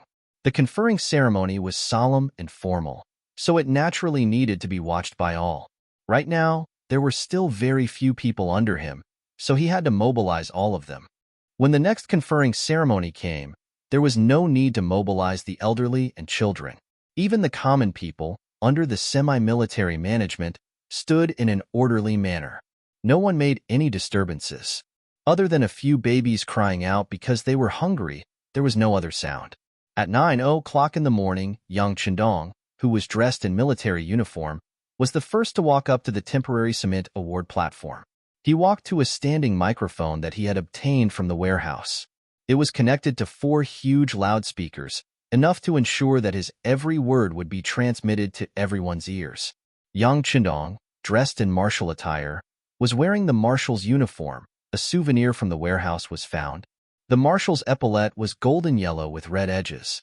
It was 14 centimeters long and 5.8 centimeters wide. There was an additional circle of silver-white pine branches around the epaulette. The 2 national emblems on the epaulette were made of pure gold. The star emblem and pine branches were embroidered with silver thread. The layer of golden yellow on the epaulette was made of pure copper wire and then gilded. The cap emblem, star emblem, and symbols of the marshal's uniform were also made of pure copper. The golden areas were gilded with gold, and the silver-white areas were gilded with silver. The chest area of the marshal's uniform was embroidered with golden ribbons and tassels. The cuffs and collar were embroidered with golden embroidery. The edges of the pants were embroidered with golden and bright red stripes. They were all embroidered with pure gold thread. Wearing the blue military uniform, Yang Chandong's figure was even more tall and straight. Paired with the shiny leather shoes and the majestic cap, it instantly gave people the feeling that they had to look up to him. Yang Chandong, wearing white gloves, first solemnly raised his right hand and saluted in a very standard military salute. Then, he decisively put it down and looked at the people below the stage. He said in an excited voice, "Today, all of us will be here to witness the arrival of a sacred moment, and that is the military's conferring ceremony. The military's duty is to protect the country. Their existence is to protect everyone's lives and property. In order to complete this mission, they have to sacrifice their youth and even their lives. Therefore, being a soldier is glorious and sacred. The military cares about the family and forgets about the family. They can't be blasphemed. However, since ancient times, no country in history has ever had a military holiday. This is unfair and unjust. I, Yang Chandong, hereby announce that in order to show my respect and gratitude to the military, August 1st of every year will be Army Day. This is a military holiday, a holiday unique to them. That day belongs to them. Glory and glory will only bloom for them. Long live the 6th young master. Long live the 6th young master." It was the first time that the status of a soldier had been raised to such an extent. For a moment, the excited soldiers below the stage began to shout loudly. They shouted with all their might to express their feelings of being soldiers who would die for their friends.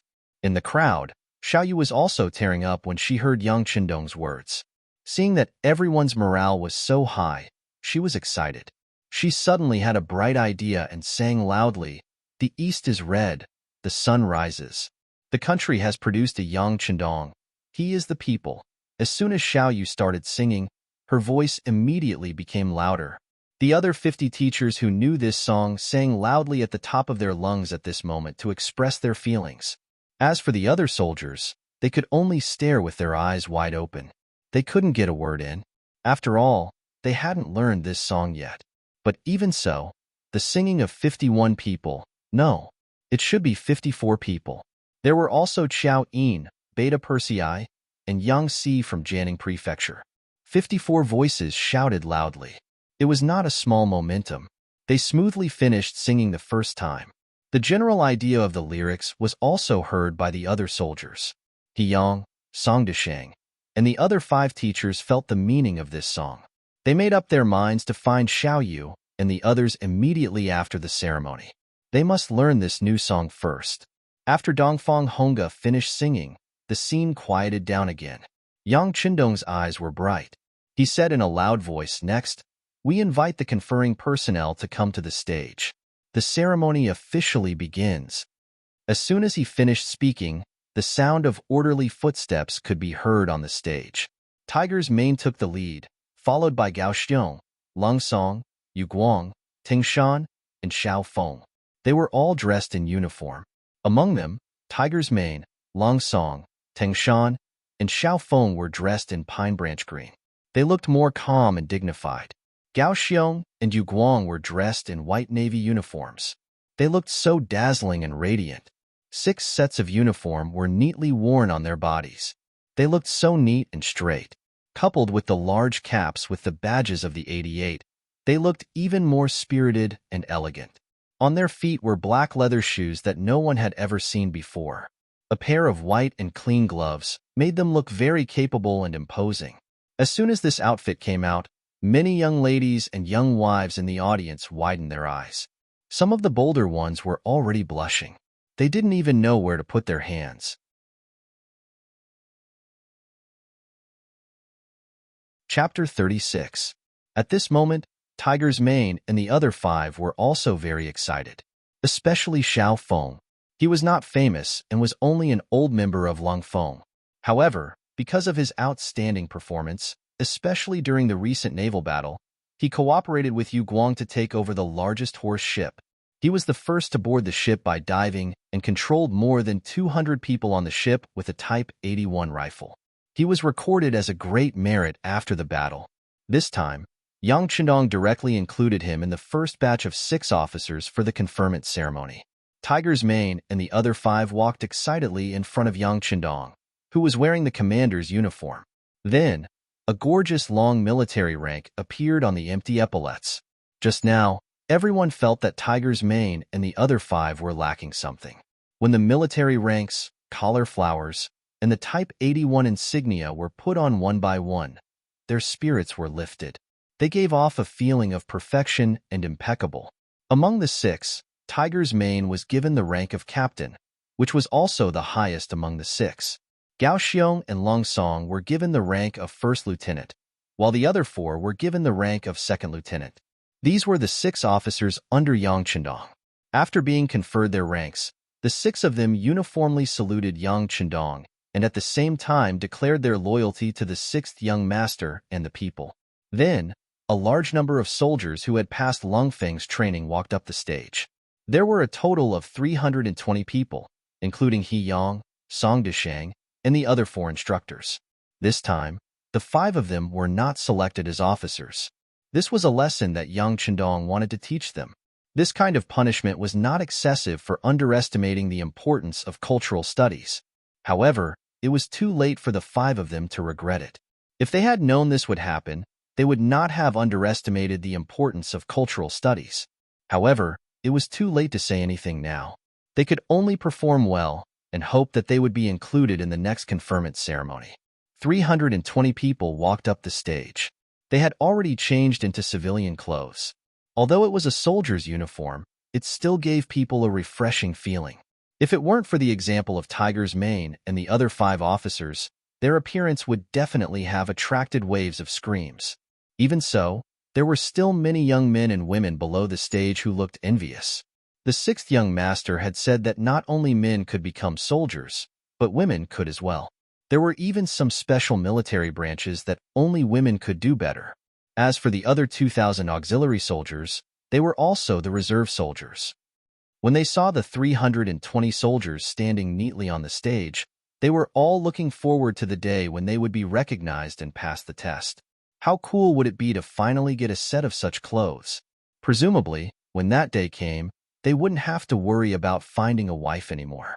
There were 320 people, some in white navy uniforms, and some in green army uniforms. One by one, they walked up to Yang Qindong and were given a collar flower, a cap badge, and a private first-class epaulette. This was a symbol of identity and status. In addition, Everyone also received a training uniform under the Type 07 uniform, a pair of combat boots, a beret, and a belt. The Army mainly wore camouflage uniforms, while the Navy had a white upper body and dark lower body. As for their weapons, they received a Type 95 assault rifle, a 3-shuttle bayonet, a combat shovel, and a number of grenades and other items. These 320 people passed the physical fitness, military literacy, and cultural tests. Their scores reached the level of elite veterans in the future, and the only thing they lacked was combat. Once they finished 100 battles, they would inevitably become an invincible army. The 320 people were also assigned to the Army and Navy as the backbone of their existence. In the future, depending on their performance, it wouldn't be long before there would be a lot of officers. But the next time, Yang Chendong might not be able to personally award them one by one. From beginning to end, the award ceremony was carried out under thunderous applause. Every time a soldier's epaulet was crowned with the rank of Private First Class, it would attract fierce applause from below. These people seemed to see themselves tomorrow. This applause was not only support and envy, but also encouragement and self-awakening. This conferring ceremony greatly elevated the status of the soldiers, increasing their sense of honor and belonging. Facts also prove that after the ceremony, more and more people signed up to join the army, and even some old people and women asked to sign up. Later, it was Yang Chendong who personally expressed his stance that the matter calmed down. He promised that every industry was a contribution, not only soldiers. As long as they made an outstanding contribution, the effect would be the same. Next, he would prepare enough medals to reward those who made outstanding contributions.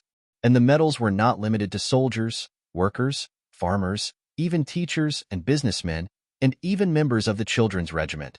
As long as they had outstanding performance, they could also receive medals. Medals were also divided into grades, which meant that glory could also be exchanged for money. In other words, it was a symbol of status, but it could also be used to supplement the family. Of course, in the future, if someone received a medal, whether or not they would use it to make money was another matter. Unless they couldn't live anymore, no one would do that. After the award ceremony, Yang Chendong stayed at the illegal docks for 5 days. He looked at the progress of some factories, gave some valuable suggestions, and listened to Gao Xiong and Lung Song's plan to jointly attack Crimson Castle and occupy the entire Ryukyu Island. After that, he got up and left. There was no other way. With Yang Chendong's current status, it was very difficult for him to stay at the illegal docks for too long. If someone went to Yang Village and couldn't find him, then there would be an unknown problem. Before he had enough strength, Yang Chendong still had to be careful. After bidding farewell to Lung Song, Gao Xiong, and the others, as well as the sobbing Xiao Yu and the others, he finally got into the carriage and returned to Jianing Manor after he repeatedly promised that if Xiao Yu performed a meritorious deed, he would personally confer the title to her. In the carriage, Xiaoying considerately placed a thick cushion behind Yang Chendong to make it more comfortable for him to lean on. After watching Xiaoying carefully do all this, she lowered her head and didn't say anything. Yang Chendong could tell that she had something on her mind. He smiled and moved his head closer. "What's wrong, Yin? Is there something you're unhappy about?" "Nothing." Xiao Yin is envious of the young master's elegance. When she praised someone, her tone was so powerless. Yang Chendong was even more certain of his judgment. His expression also became more serious. "Yin, you must have something on your mind. Tell young master." "Of course, if you don't say anything, then you're not of one mind with the young master. I'll find someone to marry you off." Yang Chendong, who cared a lot about Xiao Yin, used a threatening tone as he spoke. If he really had to marry Xiao Yin off, he was afraid that he would be the first one to miss. Xiao Yin also cared a lot about Yang Chendong. When she heard this, she was frightened. Her face immediately fell, and she looked like she was about to cry. "Young master, Xiao Yin has something on her mind. I'm worried about you, young master. You mustn't marry Yin off." As she spoke, Xiao Yin threw herself into Yang Chendong's embrace. Her tears flowed down uncontrollably. Previously, when she saw Yang Chendong doing something, Xiao Yin was happy but also worried. After seeing the appointment ceremony this time, she had a better understanding of the young master's strength. This inevitably made her worry even greater. The Ming dynasty didn't allow for the raising of private soldiers. Even princes with the same surname weren't allowed to have them. What kind of person was Yang Chendong? He was just a young scholar. Of course, now that he was a ninth-ranked official, if news of the illegal docks were to spread, then he would definitely be beheaded. It wouldn't even be excessive to implicate the three families. In Xiao Yin's heart, the young master was so knowledgeable and so capable. Now that he was an official, if he continued to develop, then his future would be limitless. At the very least, he wouldn't have a problem with having enough food and clothing. So why did he have to do something similar to rebellion? She was a bit afraid and even panicked because of her fear. She was worried about what would happen to the young master if news of the illegal docks were to spread one day. When that time came, what should she do? Holding the crying Xiao Yin in his arms, Yang Chendong stretched out his right hand and gently patted her back. His expression was a bit more peaceful. He knew what Xiao Yin was worried about and knew even more clearly what he was doing. Perhaps it was as others thought. He could let go. With the resources and ability in his hands, being a safe young master wasn't a problem at all. But could he really do that? He would marry in the future, have children, and have descendants. Perhaps he would be able to live peacefully in his lifetime. But what about his children? What about his children and grandchildren? Once the Ming dynasty fell and the Tatars entered the pass, they could all become slaves. This was definitely not what Yang Chendong wanted. When he thought of that, his heart would ache. This was the main reason why he wanted to establish his own power. As the saying goes, it's better to rely on yourself than on others. Rather than hoping for the younger generation to work hard, it was better to do something himself. At the very least, he would create better conditions for them. Even if there was danger, under the powerful protection and umbrella he established, he would have more time and opportunities to avoid disaster. Of course, Yang Chendong had a bottom line when doing things. That was, he wouldn't take the initiative to make a move against the Han people. Because they were his own people, he would unite as many as he could and help as many as he could. Unless they killed themselves, he wouldn't make a move against them. Secondly, it would depend on the attitude of the imperial court towards him. If he could use his thoughts to influence the emperor and make him make some reforms that would benefit the people and govern the Ming dynasty well, his power would only be on the sea and not on the mainland. It was still the same sentence. Yang Chendong had always admired the backbone of the Ming dynasty. He also admired the emperor's behavior of guarding the country. At the very least, the emperors of other dynasties couldn't compare to him in this aspect. But what if he couldn't influence them? Then he could only play by ear. Since Yang Chendong was blessed by the heavens to come to the great Ming dynasty and brought so many good things, if he didn't do anything, wouldn't he be betraying the heavens? At least, that was what he thought. Chapter 37. He did have some ideas, but it wasn't the time to tell her everything. Even in front of Xiao Yin, he couldn't tell her everything. Could he tell Xiao Yin that the great Ming dynasty would be destroyed in less than 200 years and would be ruled by the descendants of the Jurchens? At that time, would all the Han people be left behind and become slaves of the Manchurian Qing? Even if he was willing to tell her, even if Xiao Yin worshipped him, she probably wouldn't believe him. Since that was the case, there was no point in saying more. It was better to follow his own ideas. Yin, I know what you're worried about. But look, isn't the young master fine now? Moreover, I've already made them prepare to leave the illegal docks. Once they find a new place to live, there won't be any leaks. Young master, I will be safe. Young master, do you know what Yin is worried about? I only thought of this method to take them in because I pitied them. In fact, Yin also saw that the people at the illegal docks, regardless of gender or age, which one of them isn't living happily? Presumably, this kind of life is something they didn't even dare to think about before. And I, young master, have helped them realize it. Isn't this also a great merit? Yin, there's no need to think so much. In a person's life, danger is everywhere. If you're not careful, you'll be hit by a rock or struck by lightning. Sometimes, you'll even choke to death while drinking water. Life is short. It's like a fleeting cloud. Since we're lucky enough to come to this world, of course, we have to do as much as we can to do what we like. That way, we won't live in vain. Don't you think so? Also, young master can promise Yin that as long as we're not in danger, These people will only move around at sea and won't appear beside us. What do you think?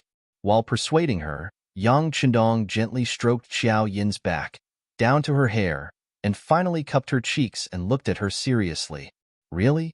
Will they affect the young master if they're just out at sea? Originally, Xiao Yin was only worried about Yang Chendong. She was afraid that her actions would be known by others and that the imperial court would punish the young master. If that happened, it would be equivalent to her being ruined. If that happened, there would be no meaning in her life. More importantly, Xiao Yin believed that since she was the young master's personal maidservant, she had to stand up and warn him when she saw that something was dangerous. This was her duty and responsibility. Now that Yang Chendong said that there was no intention of rebellion, and that as long as there was no danger, those people would only stay at sea, they immediately became happy.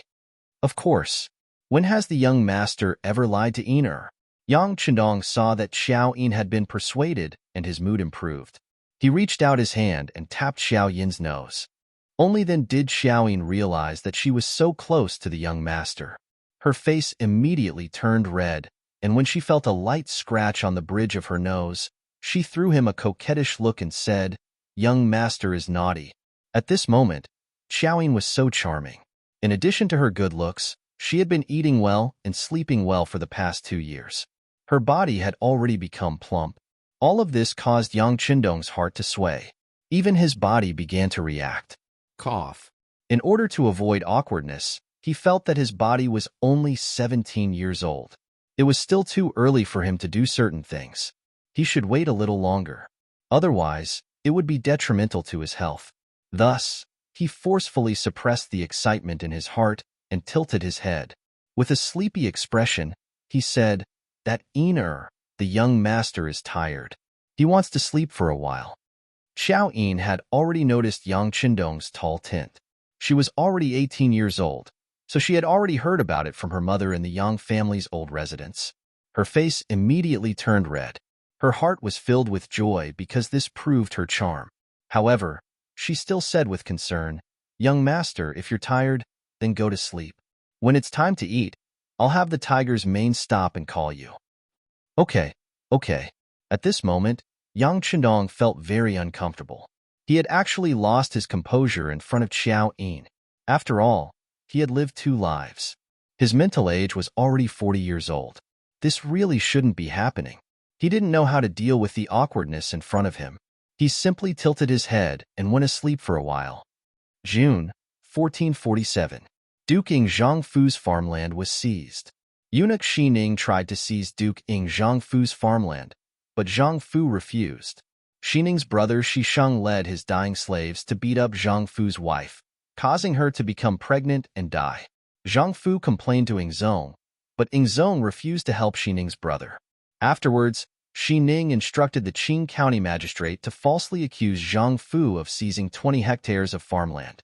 In June, Zhongfu was ordered to return the farmland to the people. Zhongfu could only obey. He was an old official of 4 dynasties and a meritorious official in the Battle of Jing'an. He led the army south to conquer Annan, destroyed the Hu dynasty, and achieved countless military merits in 3 expeditions to the north. However, in his later years, he still couldn't avoid being bullied. Even a random eunuch could give him a hard time. Even if he complained, he wouldn't receive the emperor's favor. This represented the immense power of the eunuchs. Many old officials were bitterly disappointed. However, in order to not be implicated, no one dared to stand out and say a few words of justice. When the news spread and reached Yang Chendong's ears, he couldn't help but sigh. From this matter, he seemed to have seen his own future. Once he entered the capital and became an official, he would have to deal with eunuchs.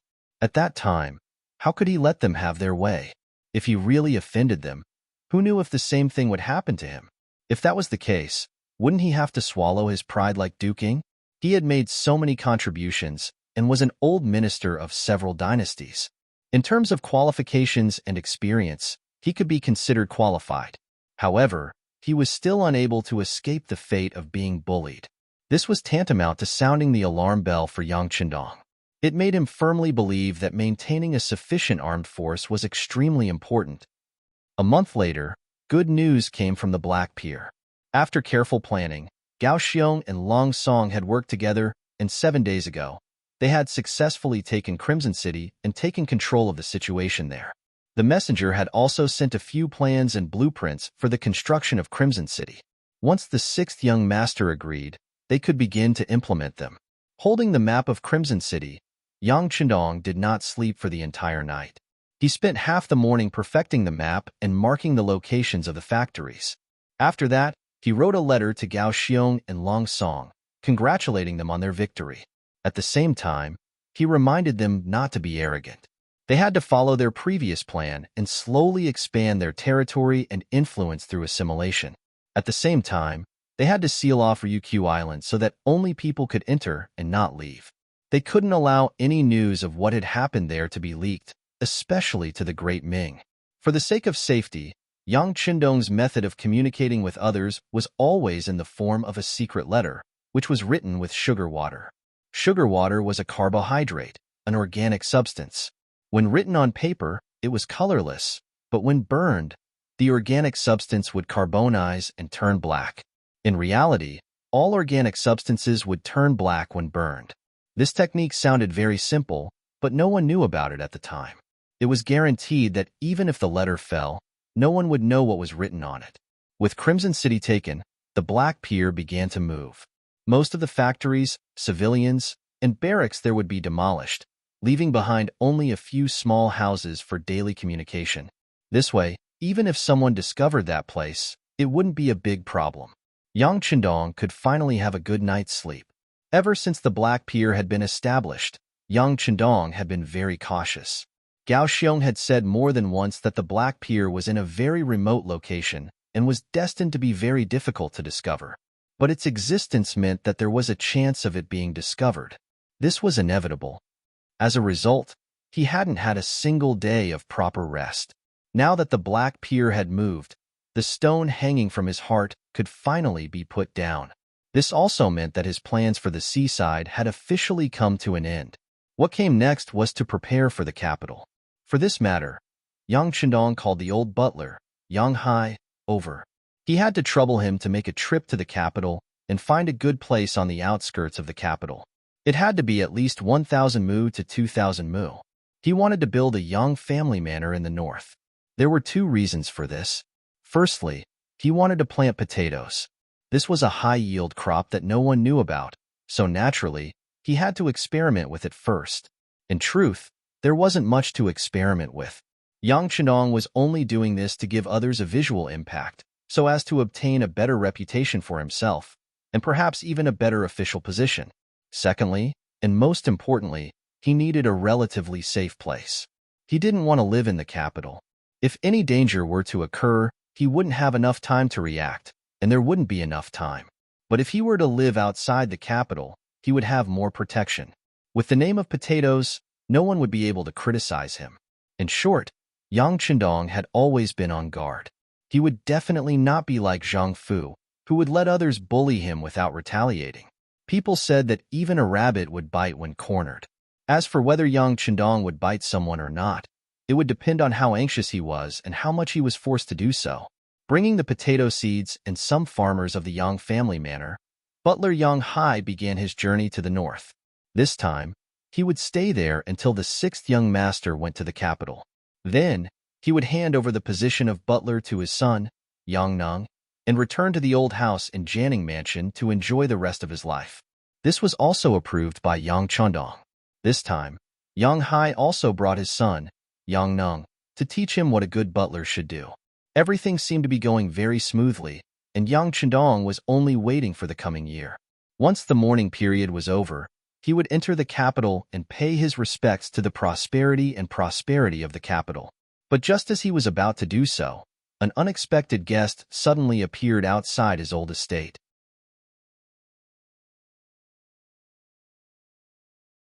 Chapter 38. Yang Chendong, who was writing the Chu Liuxiang series of stories, Legend of the New Moon, suddenly saw Tiger's mane rushing over from the corner of his eye. Beside him, Xiao Yin was still grinding ink as if she hadn't heard him. Yang Chendong coughed lightly. Young master is feeling a little thirsty. Oh, Xiao Yin will bring some tea for young master. Xiaoying apologized and left. Tiger's mane flashed into the study and said with a hint of anxiety in his voice, "Young master, someone saw a dozen strangers in the city. They have embroidered spring blades on them, and 3 of them are heading towards our old mansion." People from the embroidered uniform guard? Yang Chenong frowned when he heard the name embroidered spring blades. He couldn't figure out what these people were doing here. Did they discover something? That shouldn't be the case. It had been some time since the people from the illegal docks moved away. If they were here to cause trouble, they wouldn't have come at this time. Moreover, there were only 3 of them. Wasn't that looking down on them too much? Although the embroidered uniform guard in East Rock didn't need any reason to capture people and were very domineering, it didn't seem right to say that there were only 3 of them out on official business. In that instant, Yang Chendong thought of many questions in his mind. Then, he determined that the 3 of them weren't here to capture people. Perhaps there was something else. "Young master, what should we do?" Tiger's mane looked nervous. According to his plan, he would directly control the 3 of them so that they wouldn't be able to enter the old mansion. Then, he would find a safe place to ask them and everything would be clear. If they really discovered something and wanted to capture people, then they would directly go to Crimson City and stay there. It should be incomparably safe with the sea between them. Let's wait and see first. After Yang Chendong determined that they weren't here to capture people, he decided to wait and see. Then, he thought of something and reminded Tiger's mane, "Don't make a move without my orders, understand?" "Yes, young master." Seeing how resolute Yang Chendong was, Tiger's mane didn't dare to make a decision on his own, so he agreed and left. At this moment, Xiaoying walked in with a cup of hot tea. Her timing was impeccable. Outside the Yang clan's old mansion, 3 men dressed in casual clothes but carrying embroidered spring blades slowly walked past the Yang's gate. "You feel that someone is watching us?"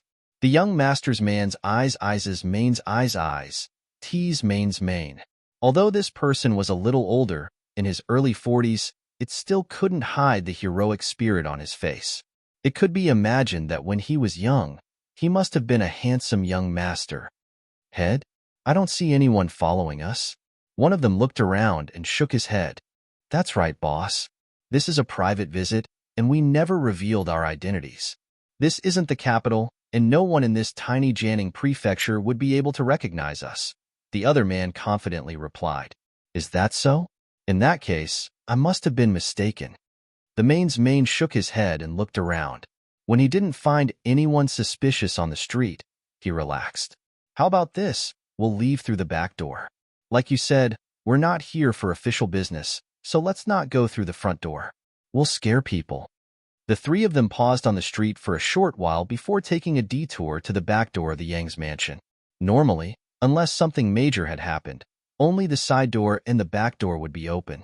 The side door was for visitors and people of status to enter and leave, while the back door was for the servants to move about. The Yang's mansion was no exception. Because it was almost lunchtime, there were quite a few people going in and out, saving the 3 of them the trouble of knocking on the door. They stepped through the door as soon as they arrived. This was Yang Chendong's intention. His actions were known by very few people in the Yang's mansion. He wanted to take the opportunity to let others know that he was an honest young master and did not have any bad intentions. The 3 of them walked into the backyard without being stopped. It was only when they entered the inner courtyard that someone came over to question them. Seeing that someone finally came over to question them, one of the lackeys couldn't help but say, "The management of the Yang's mansion is too lax. We're already here, but someone came over to ask about our identities.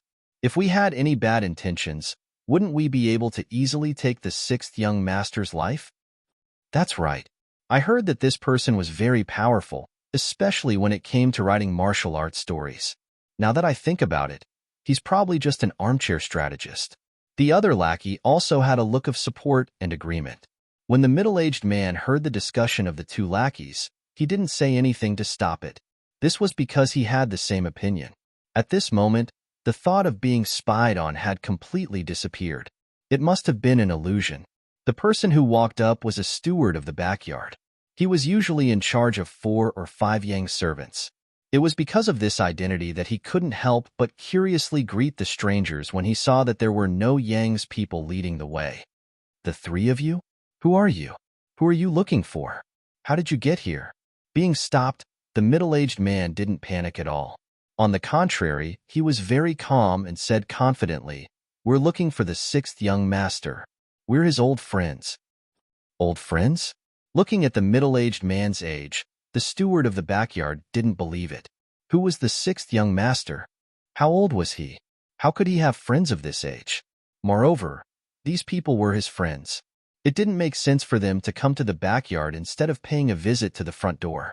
Hee, I don't think you're the young master's old friends. You're here to ask the young master to tell you a story, right? The steward of the backyard thought that he had guessed correctly. With a dark smile, he wanted to shout and summon people to chase these three people out. Ever since the rise of Yang Bao, there were many people who wanted to see the sixth young master. However, because the young master rarely received guests, he used the excuse that it wasn't appropriate for him to receive guests at home. This caused some people to have crooked thoughts. There really were all kinds of people. The three people in front of him were probably people who wanted to fish in troubled waters from the backyard. The steward thought that he had seen through the clues. He opened his mouth and was about to shout when a pair of large hands flashed over and covered his mouth. Let me tell you, if you don't want to cause trouble, don't shout. The person who made the move was the middle-aged man. As he spoke, he took out an ivory belt. It was the special identification of the embroidered uniform guards. There were all kinds of rumors about the embroidered uniform guards in the East Factory. They really took orders from the emperor and had unimaginable power. They didn't need any evidence to arrest people. Sometimes, they even relied on their mood. In particular, the ivory belt they used made people's expressions change. It went without saying what it represented. Now that it appeared in front of him, the steward's legs went soft and he was about to kneel on the ground. The middle-aged man used a bit of strength and lifted him up. Then, he said in a low and threatening voice, "Which courtyard is the sixth young master in?" "The north courtyard. The one in the north." Feeling the strength of the hand, as if it could break his neck at any time, the steward of the backyard answered with a pale face, "Lead the way." The middle-aged man casually pushed the steward to the back. A subordinate took the steward. The group of four then walked towards the courtyard where Yang Chendong was. All of this was seen by Yang Lu in the dark. However, because the young master had already instructed not to touch these people, he could only watch. However, the steward of the backyard who went soft was remembered. After this incident, this person would definitely not be able to stay in the Yang family's old residence. He actually dared to betray the sixth young master. Just based on this person would never be employed by the Yang family. Even with the personality of Tiger's mane and the other servants, it was hard to say if they could survive after leaving the Yang family. With someone leading the way, the four of them quickly arrived at the courtyard. However, this place was very quiet. It didn't look like someone lived here at all. At the same time, the middle-aged man also felt a faint murderous aura nearby, as if it could open its mouth and swallow him at any time. What is this place? Why is it so quiet? The middle-aged man's eyes were bright and full of expression as he looked around. However, he couldn't find any traces of other people. If it weren't for the fact that he carried out all sorts of missions all year round, he probably wouldn't even be able to feel a trace of murderous aura. After knowing that the other party was an embroidered uniform guard, the steward of the backyard didn't have a shred of integrity. He thought that the young master had committed a crime and was about to be captured. He thought that the Yang family was finished. Thus, he didn't hide anything and pointed to a room about 20 steps away. That is the study room of the sixth young master. Because the young master likes peace and quiet, servants like us are not allowed to come here. Trash. Seeing that the person in front of him had betrayed his master, the embroidered uniform guard who was holding him snorted angrily and casually threw him to the ground. The other person took large strides forward. From the looks of it, he wanted to scout ahead and see which room the sixth young master was in. Isn't it a pleasure to have friends from afar? However, this doesn't seem to be the way of a guest, does it? Could it be that you want to show off in front of this young master? A slightly immature but confident voice rang out.